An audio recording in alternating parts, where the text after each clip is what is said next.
Good morning, this is the Eager Beaver Show. You are listening to a True North Eager Beaver Media Podcast.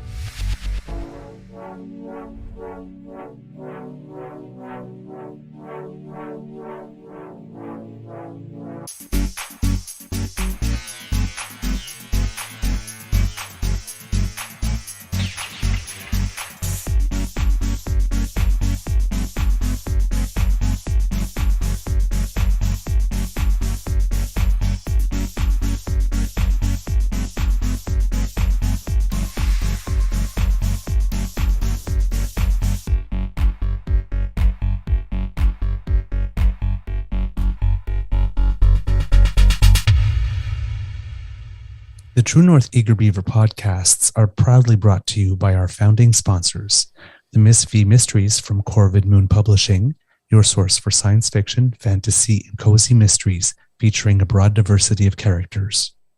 CanadianTarot.com, your uniquely Canadian online eclectic tarot community and forum, and the Pepper Master, hot pepper sauces made from fresh farm ingredients to thrill your taste buds and expand your mind.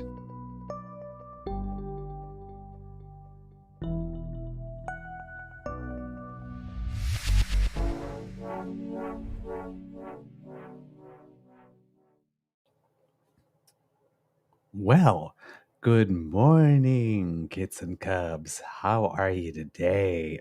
As you can tell, I'm in a very, very, very good mood. Welcome to the Daily Beaver Morning Show here on the Crier Media Network. Yeah. Today, recording day is Friday. Thank God I'm Friday. January 12th, 2024. And I don't care what the weather is outside. It's a wonderful day here at the Beaver Lodge. I feel a bit like Mr. Rogers. It's a wonderful day at the Beaver Lodge. Okie dokie. For we have a very special show for you. I'm glad that you're joining us because for us, this is an event. If we can ever say we've had one, this is one. I'm your host, the Eager Beaver, pronouns he, him, hey, Mr. Beaver A, and with me as always, as you can hear, is my good friend, Mr. Grizzly. A big thank you goes to our podcast founding sponsors, the Pepper Master, the Miss V Mysteries from Corvid Moon Publishing, and CanadianTarot.com. As we said, this is a special show of a special edition of our interview project because with us we have hands down the biggest guests we've ever had from the world of politics. Indeed. But before we get into it, we still do the most important thing we do here every day at the Beaver Lodge, and that's ask Mr. Grizzly, how's your mental health doing today, sir? You know, sir, yesterday I was off and I was not feeling well at work. I actually came home at around 11:30 a.m. and worked from my couch because I was just feeling terrible physically.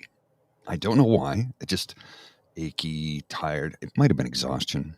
I came home, had a neocitrin, sat on the couch, worked as much as I could.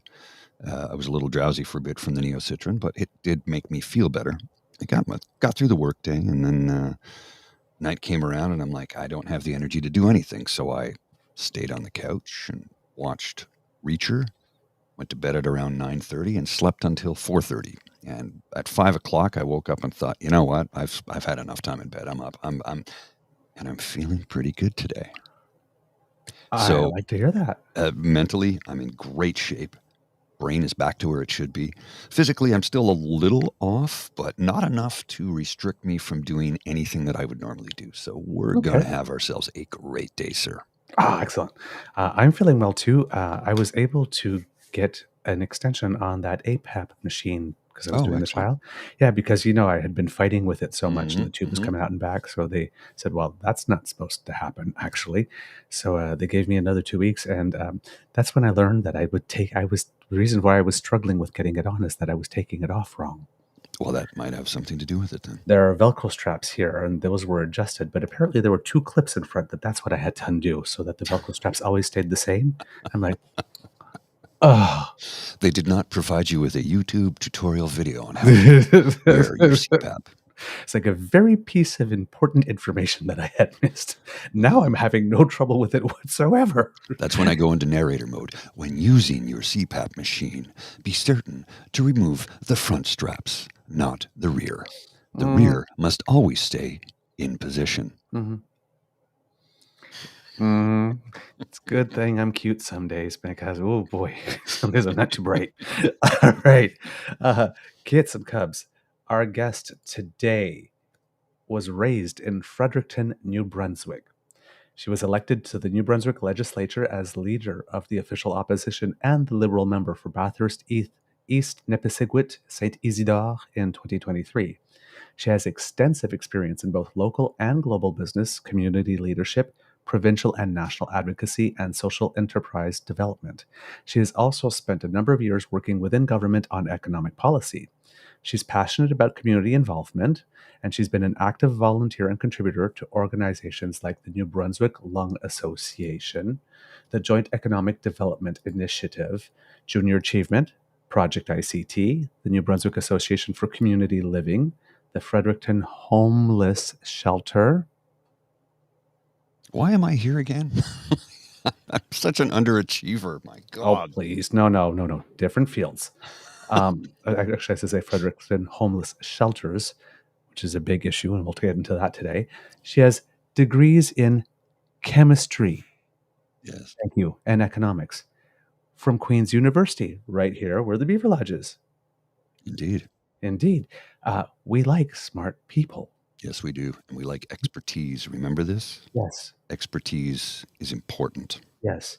And she is bilingual, which means, as we mentioned on our show yesterday, that we will also be having a conversation in French at another time. En français. En français. Oui, là. Pour nos amis. Oui. And she is bilingual thanks to New Brunswick's early immersion program, which we will also discuss on the show, paired with continued practice and a strong commitment to the French language. She and her husband have 3 young children. They're passionate about New Brunswick's great outdoors as avid hikers. My beaver sweetie would love that. Runners and campers. And as we showed yesterday with that little clip, she practices politics in complete sentences. Yes, something we are very fond of here. Adults. Yes. Being adults. Yes. At a time when we need adults. Lots of adults in the room. Yes. Kids and Cubs, please put your paws up and give a big round of applause for Susan Holt. Welcome to the Beaver Lodge. Hi. How are you? Good I morning. am so excited to be here. Thank you. Oh, We're very excited to have you. yes. Now, Kids and Cubs, I am very excited. So my heart is actually beating a little fast. So if I speak too quickly or trip over my tongue today, you know why. He's having a Taylor Swift moment, okay? Pretty much. I'm like, Oh my gosh, my daughter's going to thank you for that. Could we call you Susan? Yes, please. Okay. Before, when we have a guest, because we asked Mr. Grizzly how his mental health is doing today, we also ask our guest, how is your mental health doing today? My mental health is in a good place today. I'm a bit like you. I have some of the jitters of doing a podcast with an audience that I'm not as familiar with. So I have that like nervous energy going on.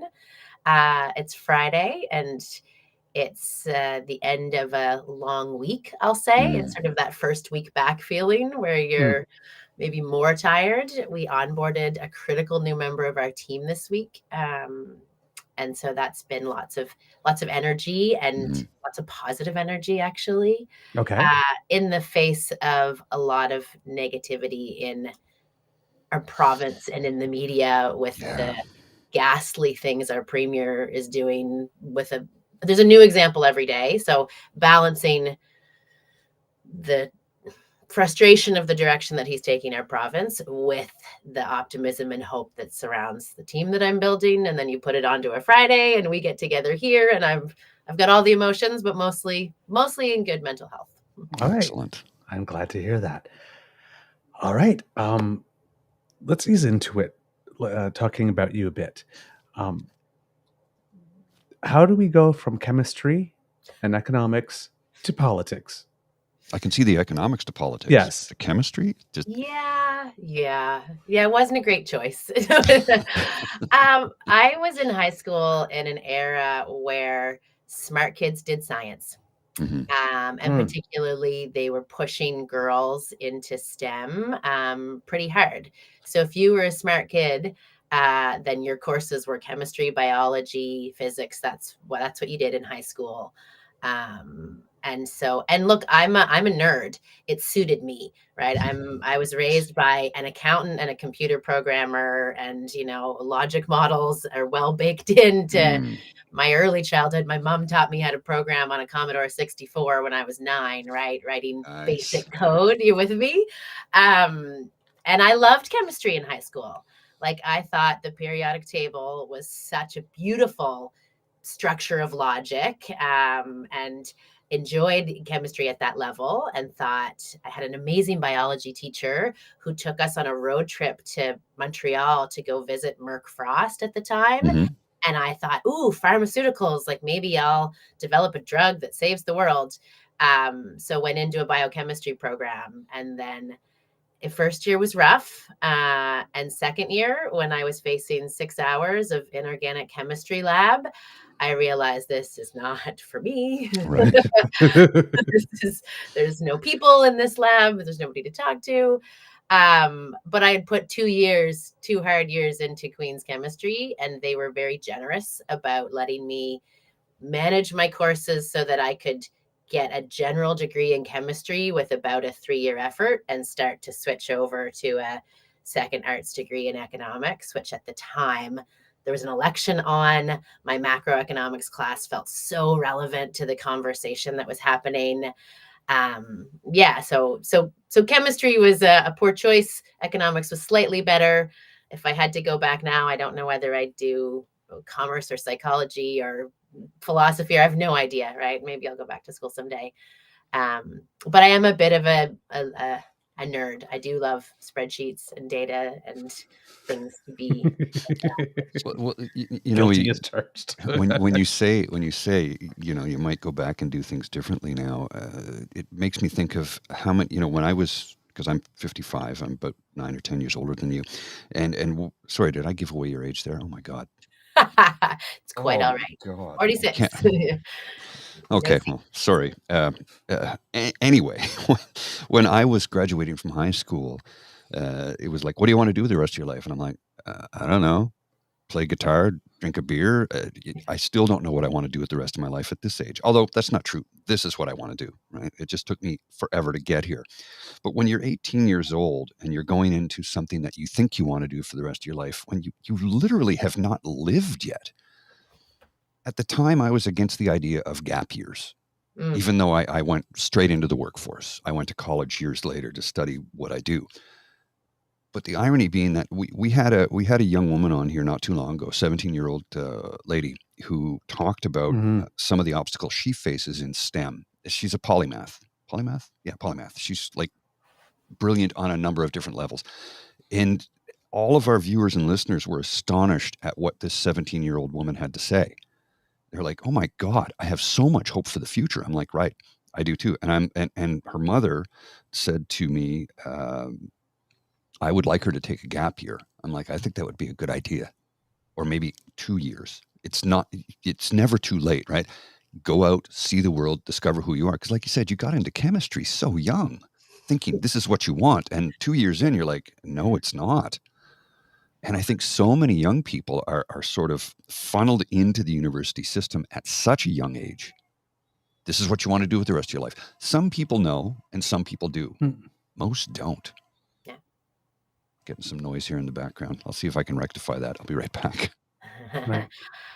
I mean, I had the chance to do one of those convocation type speeches to my high school back. Oh, it feels like ages ago now, but probably was 2015 maybe. And that was my message to kids, is like, you don't have to know what you're going to do for the rest of your life. You just have to make one choice.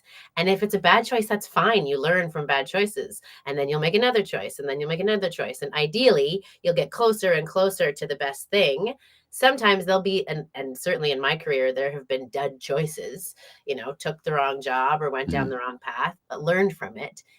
And so I was lucky. I was lucky that Queen's was really flexible. Thank God they counted that stats class twice. So I only had to take it once and got it applied to two different degrees. But the sense that like once you choose, you're locked in for the rest of your life is crippling, right? Yeah. It Like is. you can't, not in an age where all of us are going to have a dozen sort of careers and identities and over our lives. So Yeah. yeah, we need more freedom to explore, I think. And Yeah. I think that's shifting in the guidance systems. And from what I see with my own kids that are in school and how they're being, or how they're not being nudged, I guess, in a particular direction. So hopefully Yeah. it's getting better. Yeah. I was in a similar situation too when I went off to university. I went to a program that I thought was prestigious because there was only one like it in all Canada and they only accepted 50 students. And I was there for about a month and a half. And I was like, I hate this. I really hate this. This is not a good fit at all for me. And I thought it was brilliant because it was very multidisciplinary, and I'm pretty much a generalist, right? Like when I graduated from communications in university, I thought, gee, if I graduated from architecture, I'd be an architect. If I graduated in like medicine, I'd be a doctor. What am I going to be, a communicator? Like, where's that job? Right? And then it turns out, you find out later on that there are lots of jobs. But I had this big question mark. And yeah, it was, how do I put it? In my case, it was very difficult. I had asked to have my scholarship transferred to arts, and they said, well, this is a completely different department. We can't do that. So I went home, packed all my stuff from another city and went home. And then in June, they sent me a letter saying, hey, we've changed our minds. We'll give you the scholarship. I said, well, I got into dance school now, so I'm sorry, but which was a good fit, right? So it's yeah, I think when we're talking about education and making a choice early, yeah, you're right, Mr. Grizzly. I would recommend for some people to take some time if they feel they need it. But if you know, you know. Oh, that's right. If you know, you know, and some people do. I have friends who work in certain industries that knew at 12 this is what they wanted to do, pursue, and are still doing it. So, hats off to you folks. Most people I know don't. Most people I know who work in their profession is not what they studied. It's not what they went to university for. Most people, and not that there's nothing wrong with that, but I really do encourage the gap year. I really do. I will say, I mean, I don't know what the educational path is for politics, really. Maybe it's poli-sci. I don't know. But this I have been doing for longer, right? Like I was the kid who was elected class rep in junior high and did student executive and ran to, get elected in my high school and in my university. So this piece has actually always been around. The paid work has been different and varied. But this strange urge to engage my neighbors and represent their views and bring their voices forward in some kind of a forum that's responsible for driving change has been around since I was a kid. So I'm glad you mentioned that because that actually doves into where I wanted to go next, was where your passion from politics comes from. Yeah. I think it comes from two places. I think one is it's a personal characteristic. I've always loved asking people questions, understanding where they're at. And when people gripe, maybe is the best way to say it. When people have a beef, a lot of people don't want to do anything about it or have a hard time translating their frustration into making the change. But I was always the kid that was like, well, if you think that we're missing a, school dance, then why don't we go about trying to make a school dance happen? Or if we're short on recycling options and everybody's griping about it, then okay, well, I'm happy to be the person that tries to wrangle those ideas and talk to administration. And, it's so that idea of listening to people, finding, the consensus view, and then actually taking the action to drive the change is, I guess, a part of my personality. And I don't know where that comes from. It just does. I think the why now maybe as because there is a difference between grade school politics and provincial or professional politics. There's so many pieces to it. If I can, I'll tell two Mhm. stories. Please. One, I've long wanted the behaviors to change. I guess I've been watching the decline in trust across society for a long time now. And I first decided to run in 2017, I guess. So, and then it was because I had observed and been frustrated by inauthenticity.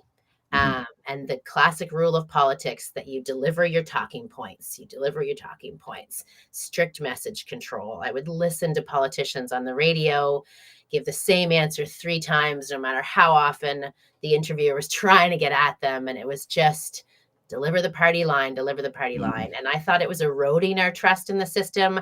I found it exceptionally frustrating. And so then I was one of those people complaining, right? Like, this needs to change. I'm so fed up with this. And so then you get the people going, well, you want it to change. Make the change. Be the change. Try to do something different. So Right. I did run as a candidate with a proposal of a need for a more open and transparent and sort of authentic politics that's less partisan, less whipped and message controlled. And that didn't work out. And then I went back to the private sector and spent 3 years working with a social enterprise that trains and employs Indigenous people into technology careers, specifically in software testing. Awesome.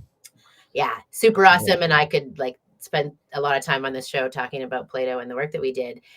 And we were doing that all across Canada. So I had the privilege of learning a lot more about relationships between Indigenous communities in other places that aren't structured the same way New Brunswick is. New Brunswick has traditional treaties from the 1700s that govern our relationship, but learning about modern treaties in Saskatchewan and in the West was fascinating, but that's a digression. During that time when I was working for Plato, our premier and our attorney general got up in front of the province and held up a map and there was a bunch of it that was colored in red and said to New Brunswickers that they're going to take your land. And it infuriated me to a point where I just couldn't sit still. Right. And it made me go what's going on with the Liberal leadership race? Right. This man is turning New Brunswickers against each other. It's a complete abdication of leadership. I was so angry. Anger was the fire that made me think, what's happening in politics in New Brunswick right now? I've taken a 3-year hiatus, but that's unacceptable. So I looked at the Liberal leadership race, didn't see candidates that represented, what I wanted from my province. And so that was the particular nugget that got me into the leadership race, with the paired continued desire to change the way that we talk to people, because I'm actually really afraid that our democracy is eroding, this lack of trust, where people just don't trust politicians and thus don't trust government, and they've lost faith in our public services, whether it's healthcare or education or our social services. Where is it leading us? Right? We see apathy. I look at the Ontario provincial election results and I get scared. It's that apathy. We see anarchy, right? We look at convoy stuff and I think, where is this going? If we can't change our behavior as politicians and as government and rebuild trust, then our democracy is going to become really fragile.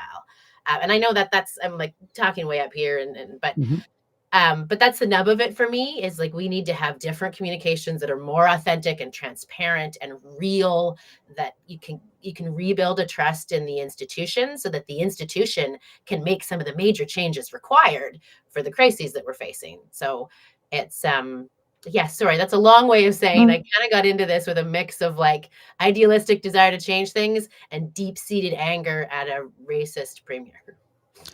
Well, you say that, and we completely support it, because the reason we have this show basically falls in lockstep with what you're saying. We were fed up with the lies, the misinformation, the disinformation, the lies that are told on a daily basis still today, and nobody ever has to answer for them. It's the reason we have this show. We just got so tired. Now, Mr. Beaver had the blog for 10 years, I think, prior. About 10 years, yeah. About 10 years. And then he he just reached out to me and said, would you like to do it? And I'm like, yes, let's do this. Because I was, as a working class citizen in Centertown, Ottawa, I'm right next door. I've worked on Parliament Hill. I'm right next door to it. I have friends who are in politics. I have friends who are members of Parliament right now. Well, former friends. Let's leave it at that. But but we were just so upset at the erosion of knowledge, the erosion of information, the erosion of civics knowledge, basic civics. Case in point, the convoy came here to yell at the Prime Minister when the mandates were provincial. Like, you're in the wrong city protesting the wrong government, but I digress. That's the reason we started this program, was to inform Canadians, let people know you're being lied to. And we're going to get things wrong. We know that. But we're always pushing to try and get the correct information to the people. You took a different pathway than us. I mean, I can't go into politics. Too many people have seen me naked.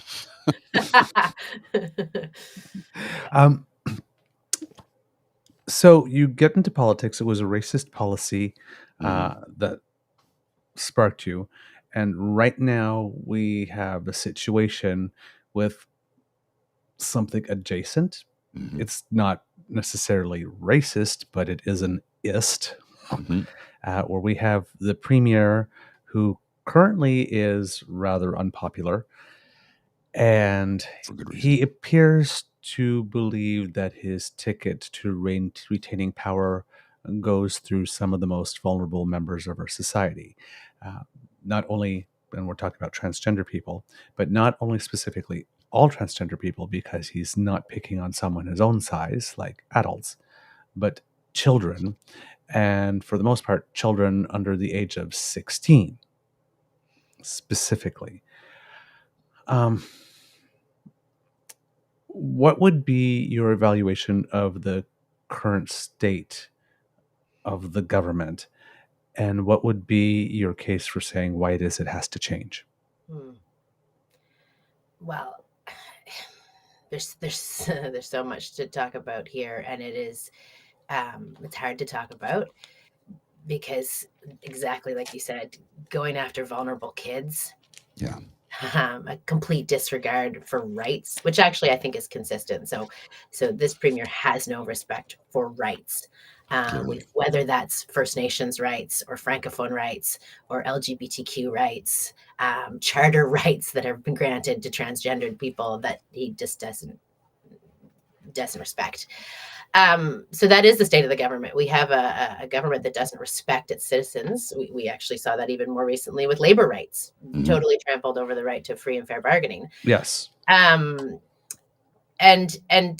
it's actually led to a really unstable government because there's members of his team that are not supportive. And we saw some of that in the vote on this policy 713 in the House, where 6 members of government voted against their premier, thankfully, although it didn't change the result, but it certainly made an important statement and reassured some trans kids and vulnerable families, or vulnerable kids and their families, that there were people who cared and were going to put their rights first.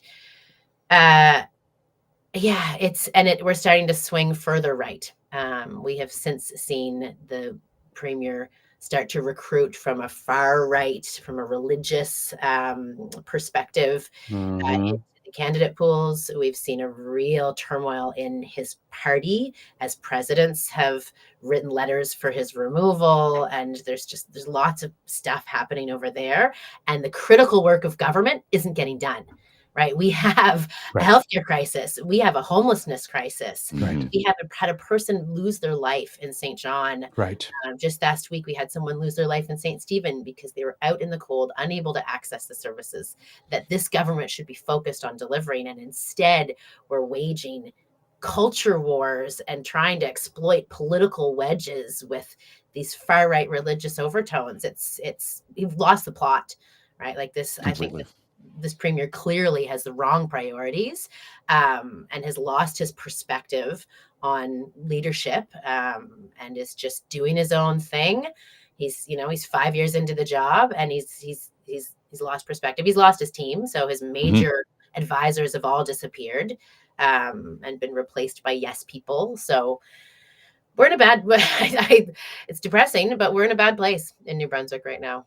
You're absolutely Jeez. right, and it's frightening when you think about it. How the erosion of the system, how they have flat out just, let's keep people in poverty because we don't feel like investing in them. I'm like, we all know it's been proven time and time and time and time again throughout Scandinavia, as an example, that getting people off the streets, getting people into homes and giving them a basic income costs us less.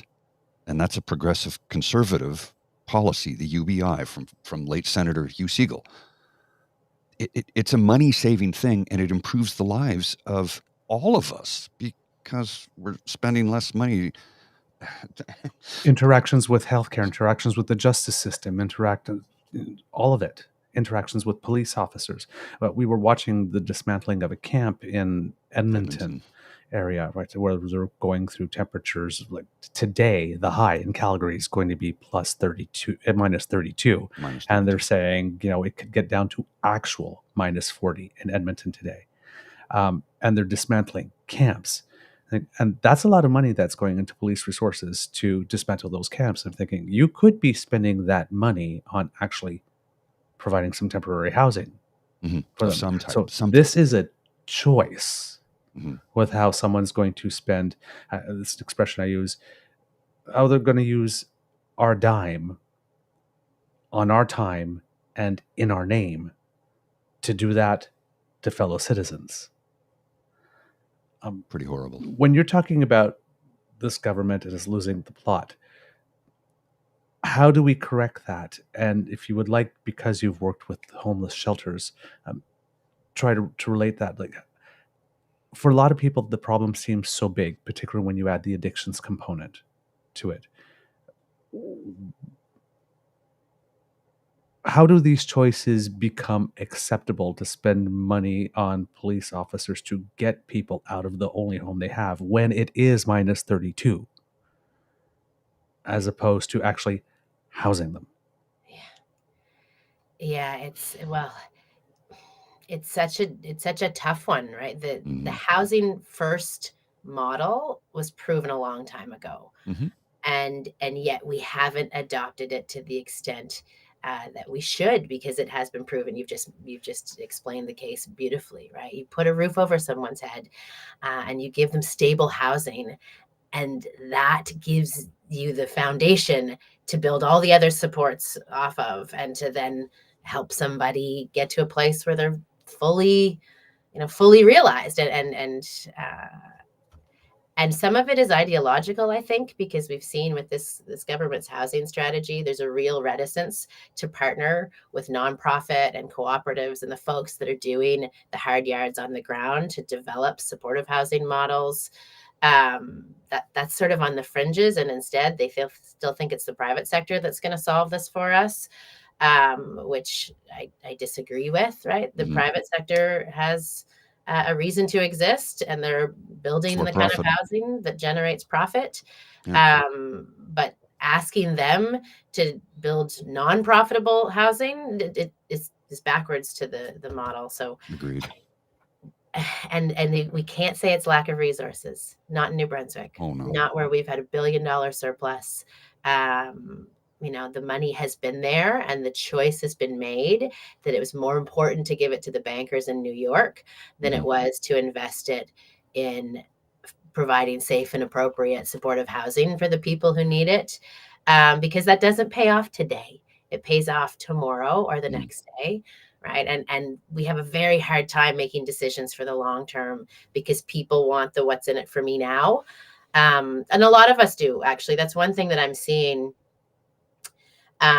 that worries me too, is that because we've had such a cost of living crunch, and people are stressed, people who used to be quite comfortable, middle class, are feeling like they're holding on to the last rung of the ladder now and about to let go because they're feeling the pinch paying their own bills, which means I don't want to share with anybody, right? I'm trying to make my own ends meet, and I'm stressed out, and I'm not in a position to think about other people's well-being. I'm worried about my own and my family's. And so we're seeing people less tolerant of immigration, less interested in investing in environmental solutions, because it's just all I can see right now is how am I going to get by tomorrow? And so my ability to think for the long term or support a government that wants to make the important investments structurally in housing and healthcare and in education that will help our society actually through these major challenges, I don't have any appetite for that. I just want you to make my life easier and more affordable.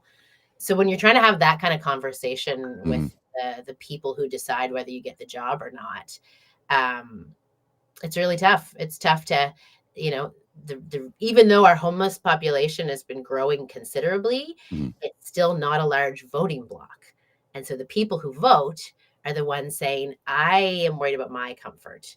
And some of them, thankfully, are saying, oh my gosh, I see what's happening in my community, and I'm deeply concerned for the people who are unhoused, the people who are freezing in the cold. And thankfully, they're getting louder and louder, and they want to see more action on this at the municipal level. They want to see more action on this provincially, and they're pushing government to do things. And the slow government ship is not responding at the speed or at the magnitude that the problem merits. Because it's scary. And it's even, I'll say this, if I can get really political, it's very hard for liberals right now to say, we need to spend a ton of money on this because we are tax and spend liberals. And the minute you talk about spending, you're just written off as the classic, in that classic political position. And so we have completely underinvested. Right, we've put $100 million into housing. They talk consistently about this budget they've created that's going to build 380 units. Well, that is, now we have 11,000 people on a waiting list for housing. So 380 units ain't going to cut it. It's not a drop in the If ocean. you say you're going to spend $1 billion on housing and healthcare, there's some people who would love that, and there's some people who would never X that ballot. So that's a lot of rambling without a lot of solutions. I'm sorry. It sort of makes the point, I guess, quite that all right. there's no silver bullet here. The answers aren't clear. But more and more people, I think, are seeing that there's such a snowball. If you're not housed, if you're in a precarious situation, if you're living rough, we see the rise in crime that's necessitated because people are trying. Desperate people do desperate things. Yeah, exactly. And so then people aren't happy with the crime and they're not happy with the visuals. And then we have to tell them, okay, so we can act to fix this. You just have to support it, right? Whether it's a guaranteed livable income and it's supportive housing in places that are integrated in your community, you have to be okay with those things if you want to see a reduction in crime and shorter waiting list lines at the ER, and you want, Right. Well, it's the pay now or pay later concept, right? Because or you're but paying most of for us it. prefer to pay later. Yes, but it's also you're actually spending the money on it now. It's just not going to solve the problem. No. If anything, it's making the problem worse. Right? Because if you're spending the money that you could have shifted to housing on multiple ER visits, because you're paying now, just not for the thing you want. Exactly. Right.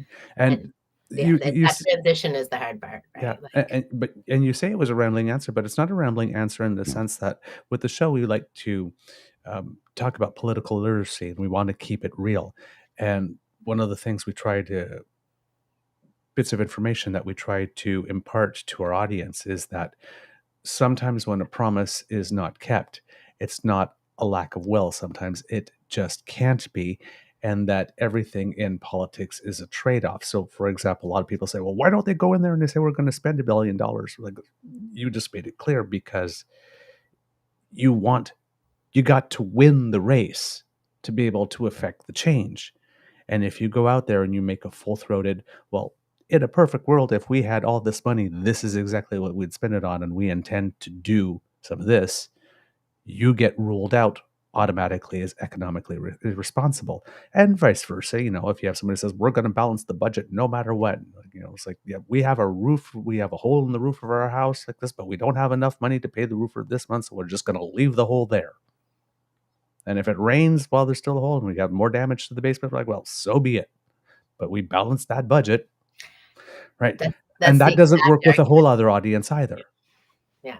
we saw our medical society making that literal metaphor to the public yesterday, right? If your foundation is crumbling, you don't accelerate your mortgage payments, right? No. Because you won't have an asset worth anything at the end of it. And yet that's what we're doing. We're paying down debt as fast as humanly possible while the roof is leaking, the foundation is crumbling. We'll have all the debt paid off, and what will we have in the end is a Nothing. population of poor, sick, unhoused people who, Mhm. we're going to need to be bailed out by. All right. So if we're something talking, go ahead. Oh, I was going to say something you said earlier that I've heard a lot of and read a lot of lately as people go, well, this housing problem is because of immigration. I take serious umbrage with that for a number of reasons. One being you can't immigrate to Canada if you don't have a place to live. It doesn't work that way. It's you need a sponsor, you need a job, you have to have a specialized skill set, you have to have X number of dollars in your bank account, and you have to have a place to live. Those are the rules when it comes to immigration. So every time I encounter someone, and I'm going to be polite here, I won't call them names, but someone who is ignorant towards the facts, I really get bent out of shape, and I have to go offline and go take a breather, because otherwise I will go on a blue jacket guy swearing rant, and not everybody is deserving of that. Sometimes they are, sometimes they aren't. But it's like, can I just give you a little bit of education on how the system works? If you immigrate to Canada, you have a place to live, you have a job, you have a sponsor, and you need a specialized skill set. You know, there's that whole temporary foreign worker thing, but that's a different issue. They tend to work for farms for the crop picking season. And that's a whole other kettle of fish we could get onto, but we'll leave that for another time. Well, and I'm glad you raised it, though, because the anti-immigration sentiment that is rising is also deeply concerning. Because honestly, if we don't immigrate people, We're dead. then who is going to build the housing that we need? Who is going to provide the healthcare services that we need? If you go into the local long-term care facility down the road here, it is fully staffed by newcomers in LPN roles and personal support worker roles and a variety of roles, but it wouldn't be open, and we would not have places for our seniors to live if it weren't for people who have chosen Canada. And so I really worry that there's this populist view that like we've let in too many people and that's the problem, and I can't get healthcare because there's too many other immigrants waiting for healthcare. It's like, well, the immigrants are actually also the ones providing the healthcare and building the houses, and because there's not enough of us to do it. So I worry that we are going to watch politicians try to capitalize on that emotion rather than do exactly what you said, Mr. Grizzly, and educate and make sure that we can continue to make the case for why we need people to choose Canada and to help us build the society and the services that we need. So, well, and I know that yelling at people does not help the situation. I know it doesn't. We have to have the calm conversation, which is why I walk away a lot of times. Sometimes I yell because I'm frustrated at the again, misinformation, disinformation, and blatant lack of civics being discussed on a daily basis. For example, the leader of the official opposition here in the federal government goes on and on and on about Justin Trudeau doesn't build houses. Well, no, it's not his responsibility. It's a provincial responsibility, and they just dole it out to the municipalities. So the municipality actually builds public housing funded by the provincial government. But because the provincial governments, mostly run by Conservatives, have not been funneling any cash into that for decades, the federal government, who was working on a housing policy since, how long has it been, Mr. Beaver? Well, the new housing strategy came about in 2017, but we haven't had one for decades. There you go. So 2017, new housing federal policy. And what did the federal government do? Well, Mr. Sean Fraser, you're going to go to the municipalities, give them the cash, get the houses built. And then the premiers go, wait a second now. I'm like, wait, what? So you got mad at him for doing something that wasn't his responsibility. So he took it on himself, went directly to the people who will build the houses in the communities where they are needed. And you're mad about that too? We're in an upside down world here. Just, no matter what is done, somebody will take umbrage with every aspect of it. And that's the part that can we give somebody a win? Can we give humanity and society a win every now and then? This is a good thing that's being done. Mm-hmm. So moving from that, because we've been talking more general, and one of the things that impressed us was that 2.5-minute video that you posted about healthcare, explaining the situation. You said, and we're going to do this, we're going to do this, we're going to do that. And I don't know if your idea caught on, because yesterday I saw a video from NDP leader Merritt Stiles in Ontario listing a couple of things that she would do as well with healthcare. And I have to say, objectively, it paled in comparison to yours. It was strictly on the employment side with Bill 124, and it wasn't as comprehensive. And my first thought was, hey, bringing solutions, great, but considering how long this has been going on in Ontario, it was like, shouldn't there be a little more meat on the bone than this when you're presenting the policy? And that's what impressed us. It's Absolutely. almost like a little bit of an Elizabeth Warren thing. It's like, I have a plan, right? So when it comes, for example, to the homelessness crisis, what would be the elements of your plan? Thank you for those comments. I appreciate that very much. Maybe because I'm a nerd at heart, I love the policy side of it, and want to make sure that it's frustrating in opposition that our job is to constantly sort of criticize and hold accountable. And so it makes me feel better to make sure we're presenting solutions that helps justify the criticism, honestly. It's oppose and propose. Yeah. And we also have to be telling New Brunswickers what we would do, what they could expect from us. So on the homelessness side, we've talked about it a little bit. It starts first off with a shift around how we do policy, because for a long time we've done one size fits all policy, which I might call one size fits no one. The provincial policy is set and all communities and partners must follow this thing. And in New Brunswick, what works in Saint-Quentin doesn't necessarily work in St. John, or what works in Miramichi doesn't necessarily work in, Milledgeville. So we need to tailor and partner at the local level. And the first place we need to partner is with listening to the nonprofits and the cooperatives that are building the supportive housing for the people who are trying to transition out of precarious housing and into their first stable situation. So that means both funding. There's very specific bridge financing solutions that they need. Either to access the CMHC funding requires the provincial government to put the bridge funding commitment in place to allow them to get access to that.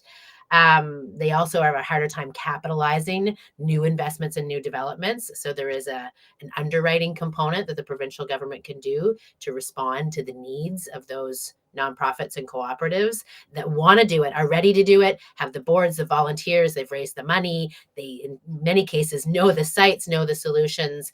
And maybe I'll use this opportunity for a positive shout out. There was an announcement just yesterday in St. John with a social enterprise called Kaleidoscope, a social finance enterprise. Federal government's putting $4.5 million in. The provincial government's putting $2.7 million in. The community's putting in about a $300K, and they're going to build 36 units for women transitioning from addiction and their children to be housed in a new 36-unit building. That is good work, and I'm glad to see the provincial government there on that. It should be the norm, right? We should be partnering in community with a variety of the different community groups that are doing this. It might be John Howard here. It might be Housing Alternatives there. It might be Rising Tide there. It might look different in terms of the structure of those entities. So that's the first piece, is provide support to the community organizations that are doing the hardest work to house the people that need the most supports. The second piece is a municipal piece. So municipalities have been telling us that there's a lot of regulatory change and rule changes that need to happen in order for them to be able to convert certain lands, to acquire, if you have back taxes, you can sit there for, I think it's 7+ years and leave a property derelict. We should be able to turn that around a lot quicker, especially in a housing crisis. So how can we change and give municipalities the flexible tools to develop their communities? That's one thing they've been asking us for. And then there's a government role. So government has surplus infrastructure that could be prioritized for housing development. Instead, if there's an old school, an old DTI garage, an old whatever, it goes into a different stream. It should be prioritized for housing. We should look at all of those assets as, could this be housing, and partner with municipalities to repurpose some of that government surplus. So that we can use existing structures, right? Mhm. It's actually quicker to refit and make an old school into housing than it is to start from scratch and build from Right. the ground up. So Well, that's a piece of it. There is a financial piece that I'll add in. We need a property tax reform because our property tax system in New Brunswick is very blunt. The categories are very blunt. It doesn't recognize affordable housing development. It doesn't do anything to incentivize or encourage that kind of development. So we need to both change our assessment model and then change our property tax categories. We need more of them so that we can favor and incentivize affordable developments, as well as and just general developments. We have a pretty non-competitive property tax structure here. So I know this is a little bit in the weeds, but I'm trying to give you the pieces. okay. So up front, it's partnering with community organizations to get affordable. Then it's partnering at the municipal level to fix the regulatory barriers that are slowing down development. The property tax system can be changed to incentivize the development of the kind of communities we want. There's a labor piece for sure, because labor is holding us back on our ability to construct as much as we'd like. So that's where the immigration component that I talked about comes into play. We need to make sure we are actively streaming in construction skill sets, along with the educational component of that. So trades education that we've started to integrate back into our high schools. We need to continue to do that at a much greater level so that we have the workforce to help with all these projects that I've just talked about. I'm probably missing some components now, so I apologize for not having it. And then actually, maybe I'll add a little New Brunswick piece. We are one of the leaders in modular housing. We have companies like Maple Leaf Homes, like Ironwood, like Kent's and others Okay. do phenomenal modular housing. And what I'm witnessing right now is Ontario, Nova Scotia coming in and starting to buy up that inventory and that future inventory. And it breaks my heart to think that these amazing New Brunswick companies that are doing, they can build housing, in not on site, right? In the winter, they can build and churn out amazing units that then can go and more rapidly address some of our built indoors in a big warehouse space where it's exactly. protected from the elements. Yeah. Yeah, When, people are doing this, and Nova Scotia and Ontario have caught on that this is one way to get housing developed quickly. So I mean, great. We love to export from New Brunswick businesses, but I would also love to be seeing some of those units deployed where we know we want to build. We need to build more houses. We need to address the supply challenge if we're going to try to make housing more affordable for everyone. So yeah, there's a piece of making sure we're doing everything we can to grow our modular housing side and the talent pool that's going to build it, and fix the regulatory and the front end, put the investment in the front end to make sure that deeply affordable and supportive housing is available to everybody who needs it. you say that modular housing, and when I lived in New Brunswick in the 80s, we called them mini homes, and now there's this trend towards the tiny house, and I'm like, that's not a new thing, man. They've been doing that in New Brunswick for 35 plus years, even longer. And like you say, these are modular homes built in a controlled environment, ship them to site, assemble them on site. Well, I mean, assemble, just put them together, and away you go. And it can be on a pad or it can be on a foundation. Usually it's on a pad because they're fully insulated. Their R value is right through the roof. They're brilliantly designed, efficient. Like, more of this, please. Yeah. Oh yeah. Yeah, I'm loving the trend. Like, that's one thing we do need to change, right? The diversity in our housing sector is exceptionally limited. You're either in sort of an institutionalized, dense apartment block, or you're in a single family home on a plot, and those two things don't recognize that our families look more diverse. We have seniors who want to live at home longer. We need more diverse housing stock, and modular allows for that, right? Oh, yes. We just, we've got to think about how we plan cities and how we get used to density. I mean, in New Brunswick, that's not a thing, right? No. We Right. get a ton of space. It's one of the reasons that people love it here, is because you have access to nature in a minute's Mhm. drive In everywhere. any direction. Yeah. Yeah. And so we need to recognize we're going to need to do some different density things. I know those are conversations happening all over the country, right? With the fourplexes and with the how do we rezone at the municipal level to support. We've had debates about rooming houses and where do they fit in the spectrum here in Fredericton. I'm in Fredericton right now. That's been a city council conversation about whether we make space for solutions that we didn't used to think were acceptable. So, Well, No. oh, go ahead, sir. Go ahead. Okay. Please. So I wanted to touch on a couple of more subjects before our time is up. So that's housing. When it comes to, I normally don't talk about this because I tend to talk more about the people stuff, but I think in the case of New Brunswick, it would be interesting because a lot of people, if you're thinking about it from that don't live there or haven't been there, think, okay, fisheries, agriculture, I guess, and those areas need, pardon?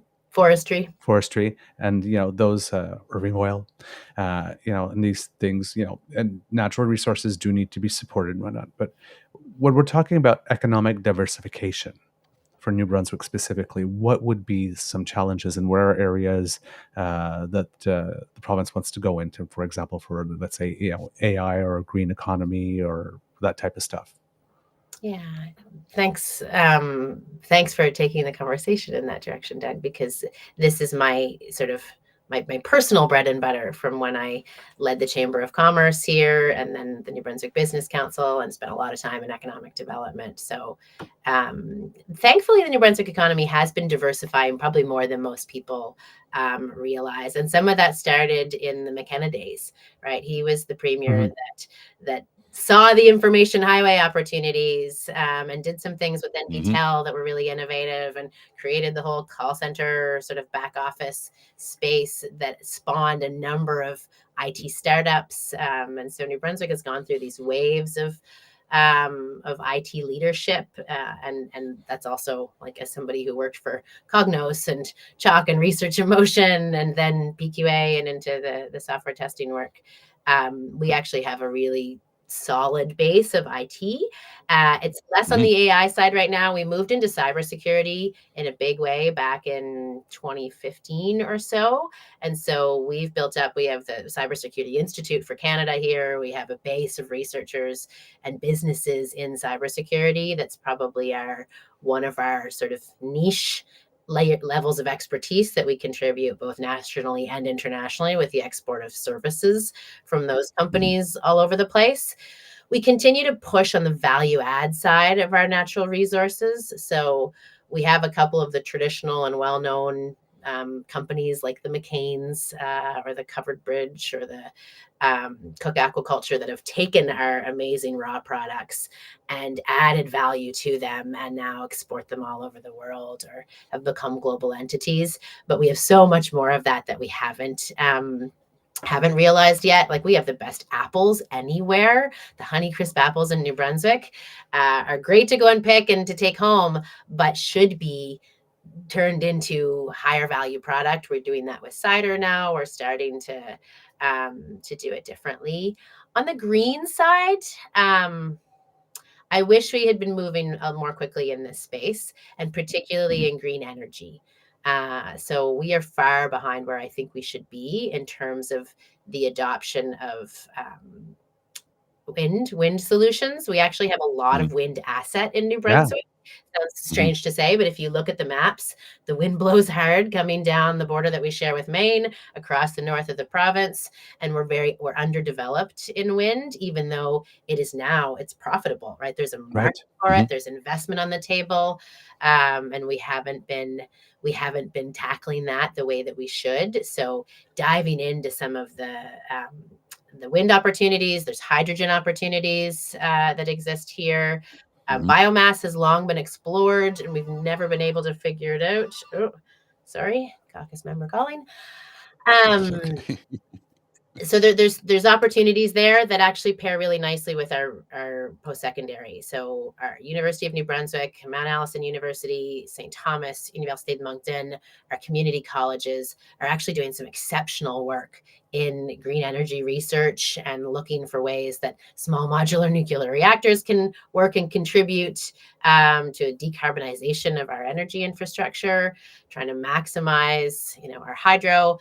So that's a place that I think if you're watching New Brunswick in the next few years, watch for us to develop more green energy solutions, Excellent. because we need it ourselves, and certainly the world needs it. So those are some pieces. I could probably go on for a long time about this topic.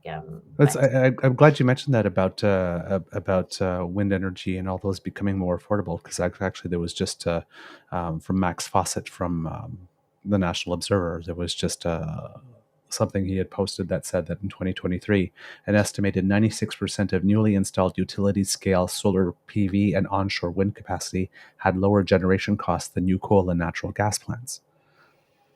Interesting. Yes, so that's what I mean. If you're paying attention, you got your ear to the ground. That's where you're going. So I'm glad that you mentioned that. You're dialed in. Yes. We like you. I wanted to ask about vulnerable people in a general sense, but if you have some specifics for plans and details, I'd like them. But how would the Francophone community, the Indigenous community, trans kids, rainbow people, how do they know that they're safe with you if they vote for you? Oh, that's a great question. I think there's two ways that, and I'll make this broad, right? Our mission is to earn and deserve the trust of New Brunswickers. And so, some of it is the words, right? We can say that we're standing up for the rights of the groups that you mentioned. We have to show it in our actions. And some of that we can do in the legislature, where we put forward motions and bills where we oppose and vote against things that trample on the rights of folks. And we push for, with our Official Languages Act that comes up for renewal every 10 years, I think, and just came up for renewal and was not strengthened. And so we're there fighting for it to be strengthened and proposing ways it can be strengthened and pushing the government to vote in support of strengthening those things. So I think it has to be words and actions, right? And to me, what I said in my very first, when I launched my leadership campaign, I put out a video, because that's what you do, and pushed it out across the social channels. But it borrows from the disability community, who started the notion of nothing about us without us. Right. So if you're going to build policy that's about someone or for someone, then you should be doing it with them at the center of it. Yeah. And so, in technical, nerdy policy terms, we talk about the analysis lenses that you put on, and it used to be gender-based analysis, and then it was gender-based analysis plus, and like now we're extending the lenses that we have to apply to policies to make sure that that they recognize the reality of people, all sorts of different people. So that comes by listening, by engaging, by bringing people in who can help me understand and who can voice the reality of life as a trans person in a particular part of our province, or as a Francophone somewhere, or as a First Nations person somewhere. And we have to be open to flexible policy. So I mentioned this before, right? We got to get away from one size fits no one. We have to recognize that we have some things that need to be done a particular way for a particular group. First Nations health is an example of that. First Nations justice is a different example of that, right? Like we have to be prepared and willing to tailor our policy solutions for the people that they're serving, and do it with them. So it's building the policy in community with the people that it's about. So I don't have simple words to reassure a trans kid or a Francophone or a First Nations person that they're safe with me. It can't be words alone. It has to be actions. The first action is a step out the door and go to them and meet them where they're at and listen, and then pass the pen pass the pen over for them to be part of the writing and the designing of the policy, if it's meant to serve them. Mhm. So We have that's the kind of trust that you have to build over repeated behaving that way time and time again, so that folks who have been consistently marginalized for generations can start to build some sort of trust that this might be different. we have that also in the community. I'm a member of the Rainbow community, and back in the days of the HIV and AIDS crisis, that was a principle that was very important back then. We called it the JEPA principle. There, the greater involvement of people most affected. So it's the same concept of nothing about us without us, and it's been very effective if we look at the global fight to stop the spread against HIV and AIDS. It's today the International AIDS Conference is the largest scientific conference in the world because there's a whole community-based research component involved in it. It's treated as equal to the hard sciences when we get to that conference. So it's a model that is proven and does in fact work very, very, very well. Yeah, Thank you for that. I'm glad you mentioned that. JEPA, greater involvement of people most affected. Yeah, JEPA, GIPA, they call it the JEPA principle. If you look it up on the web, there's a whole history and background of it, in terms of its origins within at least the gay community and the HIV community. Thank you for that. There's so many things that I could talk about. I've got a whole list of topics here right beside me, and I know that we have you've been very generous with your time, but I know we also have limited time to a certain extent. I wanted to. There's an election coming up, and from your perspective, because technically it's scheduled for October, but there is a sense that it could be happening anytime. Because again, it seems that the premier is more focused right now on his own personal political advantage, and if he sees a moment at any given time where somebody might take a stumble or whatnot, we'll pull up, because everybody puts their foot in their mouth at some point or says something that comes out wrong, and you got that clip that goes along, and say, okay, now's a good time. For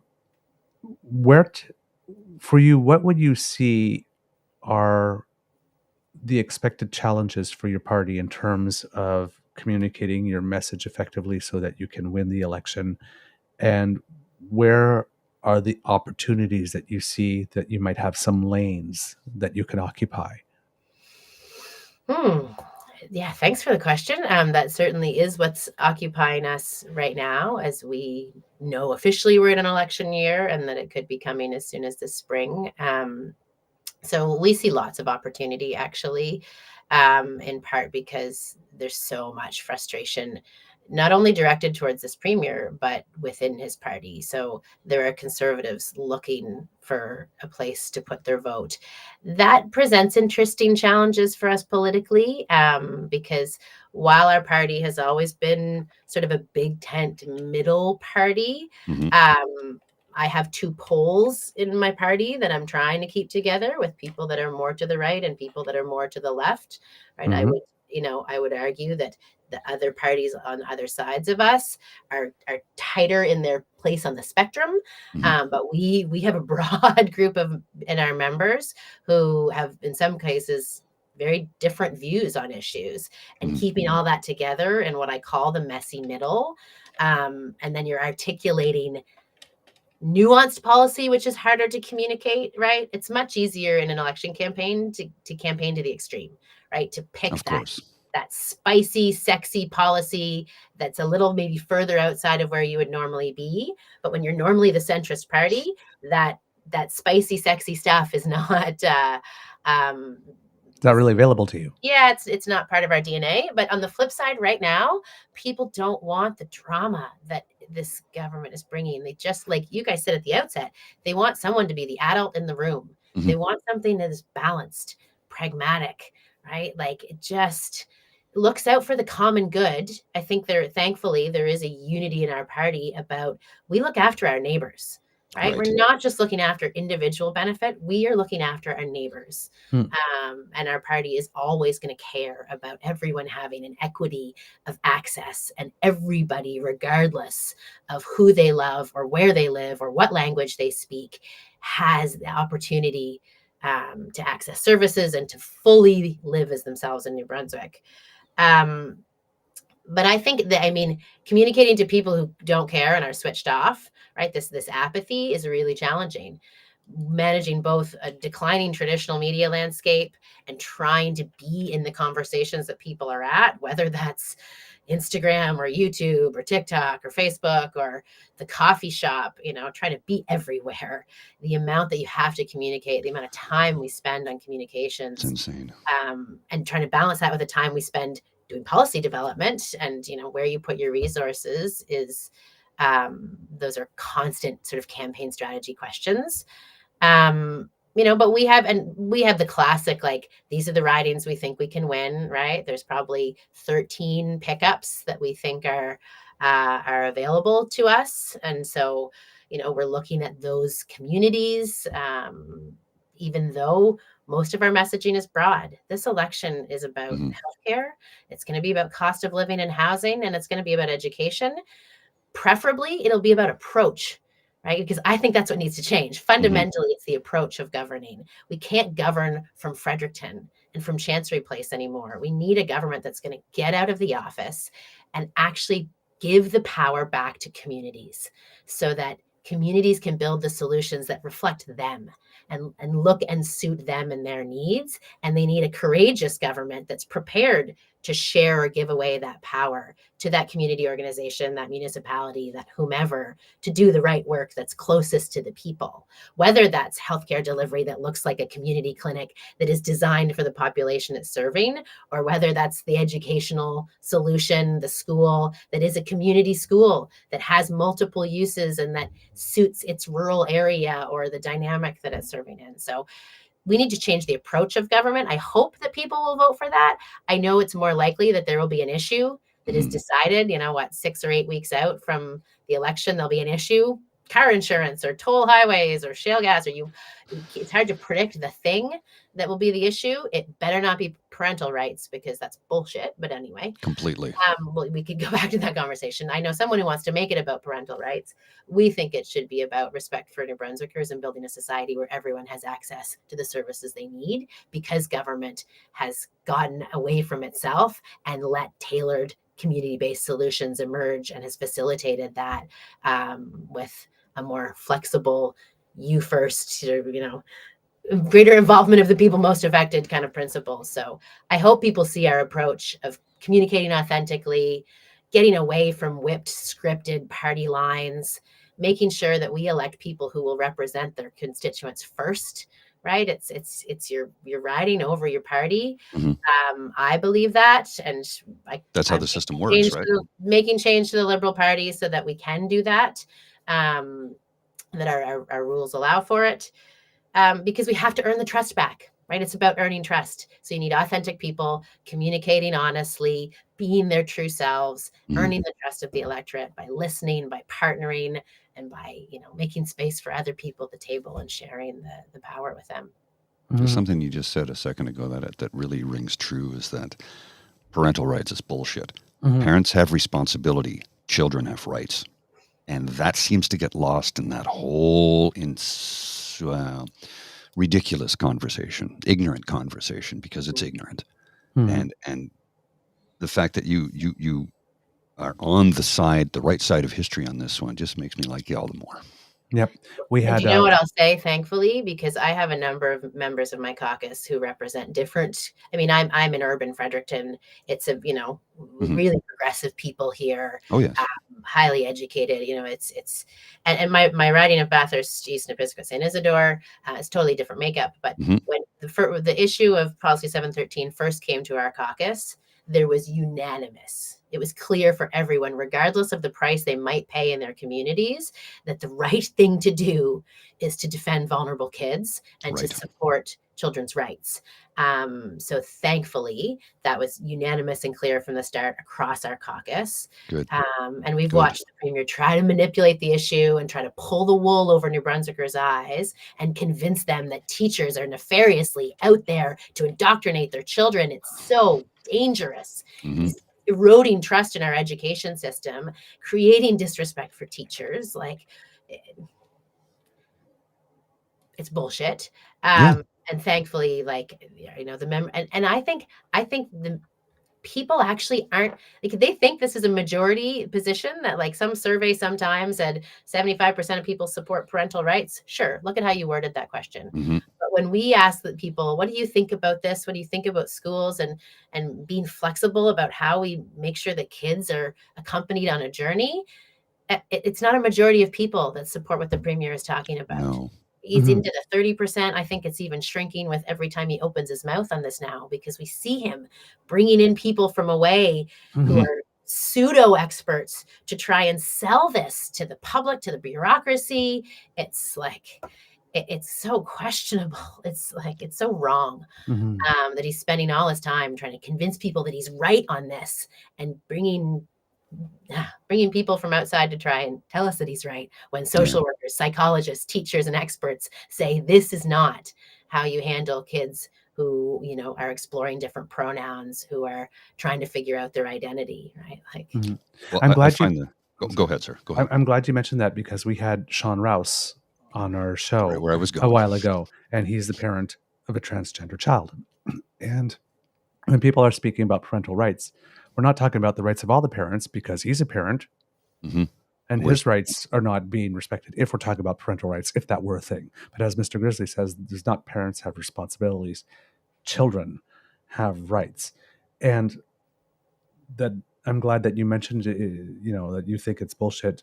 And I was wondering two things. One, because you talked about the messy middle, and we talk about this a lot in the show Mhm. too, how it's, certain parties have to, balance what's going on.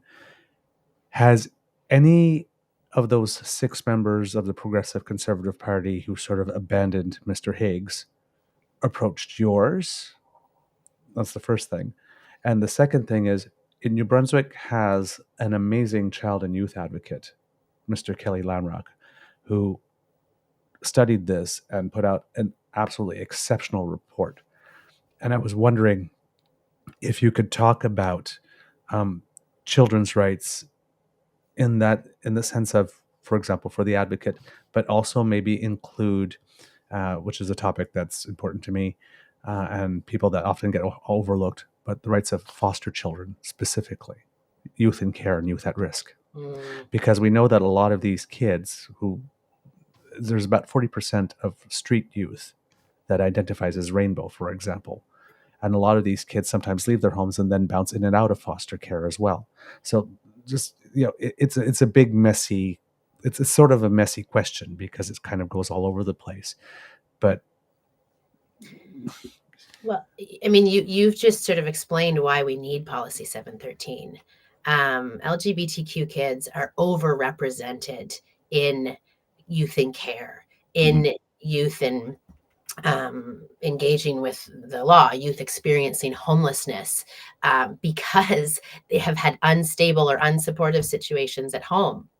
And now we're trying to get rid of a policy that would sort of force the creation of an unstable situation at home, when we've seen the rates of suicide among these kids are elevated, right? These are reasons why the policy was created in the first place, was to make sure that kids had a safe place at school, where they could they could address those issues, rather than keeping them bottled in and having it end up in suicide and mental health and homelessness and addiction. cutting, Like it. So Hmm. we have abysmal services for youth in care, I will Hmm. say.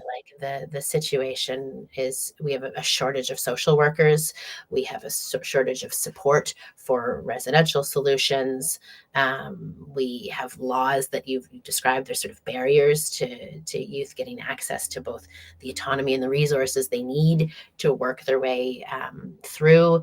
We have really harsh cutoffs, where you go from having support to being totally on your own without any sort of transition support. There's also a religious element there that needs regulatory change. But anyway, Yes. there's so much more. And actually, the good news is, if you love Kelly Lamrock, I believe that his work plan for this year includes a focus on youth and care. And right now we're waiting for him to come out with a long-term care report and review. He did do exceptional work on policy 713. The policy that he recommended go forward is the one that our party has said we would implement this at the first opportunity. We will make the changes to the policy the advocate recommended to make sure that children's rights are respected and that we do not discriminate in our schools, because this government has put forward a discriminatory policy that I don't think will hold up in the court of law, but who knows how long that lawsuit is going to take to work its way through the court system.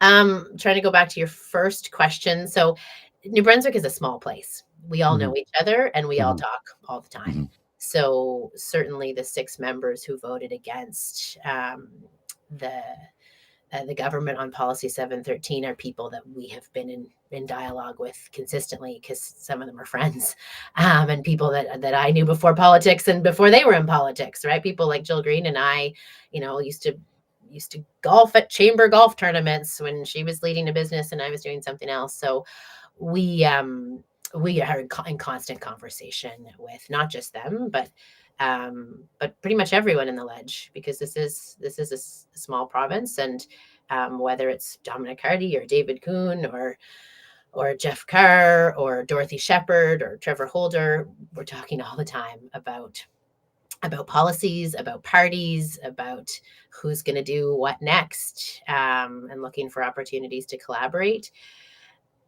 It's a tricky space. And I'm sure there's probably research been done on like floor crossing and party changing and things like that.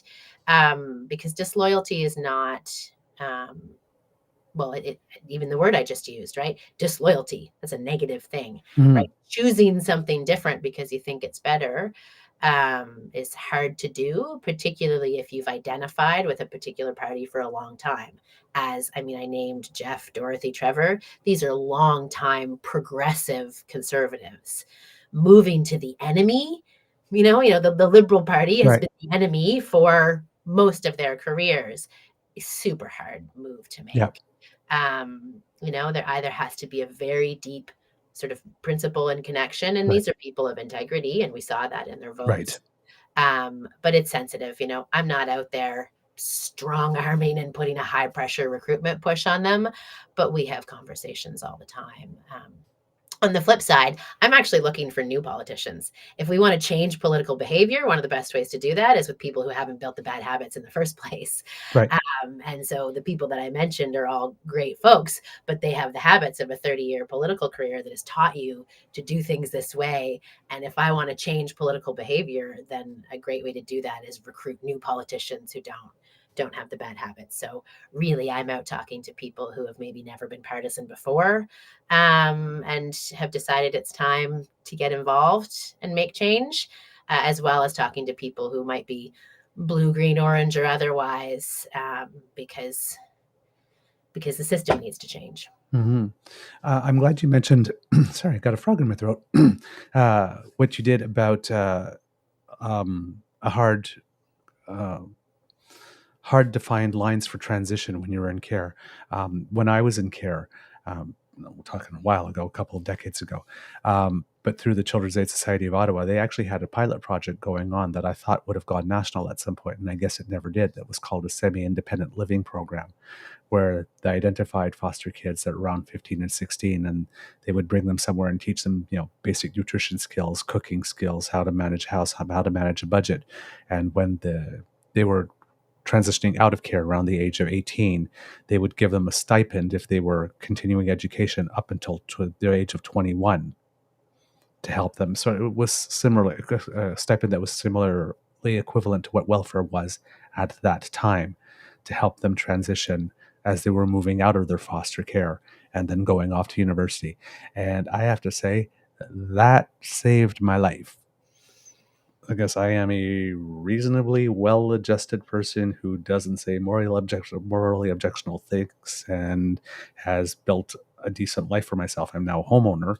Nobody in my family had ever owned a home at all before me, and that transition program was one of the key elements, because otherwise I was one of those kids when my foster parents found out I was rainbow a couple of years before I moved out. But on the very day I moved out, even though I had been a ward of the state and in that home for 10 years, as I was putting the last box in the van, moving out to where I was going to go with semi-independent living. That's when they asked me, "Are you gay?" I said, "Yeah." And I've never had any contact with them ever since. They just shut me out, even though I lived there for 10 years. Yeah, that's kind of heartbreaking, right? It's just no family, no nothing, no place I could go for Sunday dinner, no place I could bring my laundry to do it like this. I was literally on my own. If that was not there, Yeah. we may not be having this conversation today. In all likelihood, you would have been one of those abandoned children on the street somewhere. I mean, realistically, that's not hyperbole. That's a very realistic, possibility. Yeah. So that program saved your life, right? Yeah, essential life skills and a little, wasn't enough for my own apartment, but somebody had a room in theirs, and I was able to, that was enough to cover that. And then from that point on, OSAP came in, and then student loans, and then I was on my way. But had not that been there when I loaded that last box in, that was it. Mm-hmm. It's like, you're on your own, kid, and you can't come back here. So if there are policies like that can be developed, they would be very, very, very, very helpful. Yeah. Somebody speaking from experience, lived experience. Katie told us that we have about 90 minutes, and we're at 90 minutes. I'm guessing that you have something that you need to do, so we will respect that time, even though there's so much more. I know. There's we had this whole list of topics, and we haven't talked French immersion. We haven't talked. We've got plenty. We can do it again whenever you're free. Let us know. We'll have you back. We'd love to. Yes, and as we mentioned, the New Brunswick election is something that we are going to have a very strong focus on over the course of the year.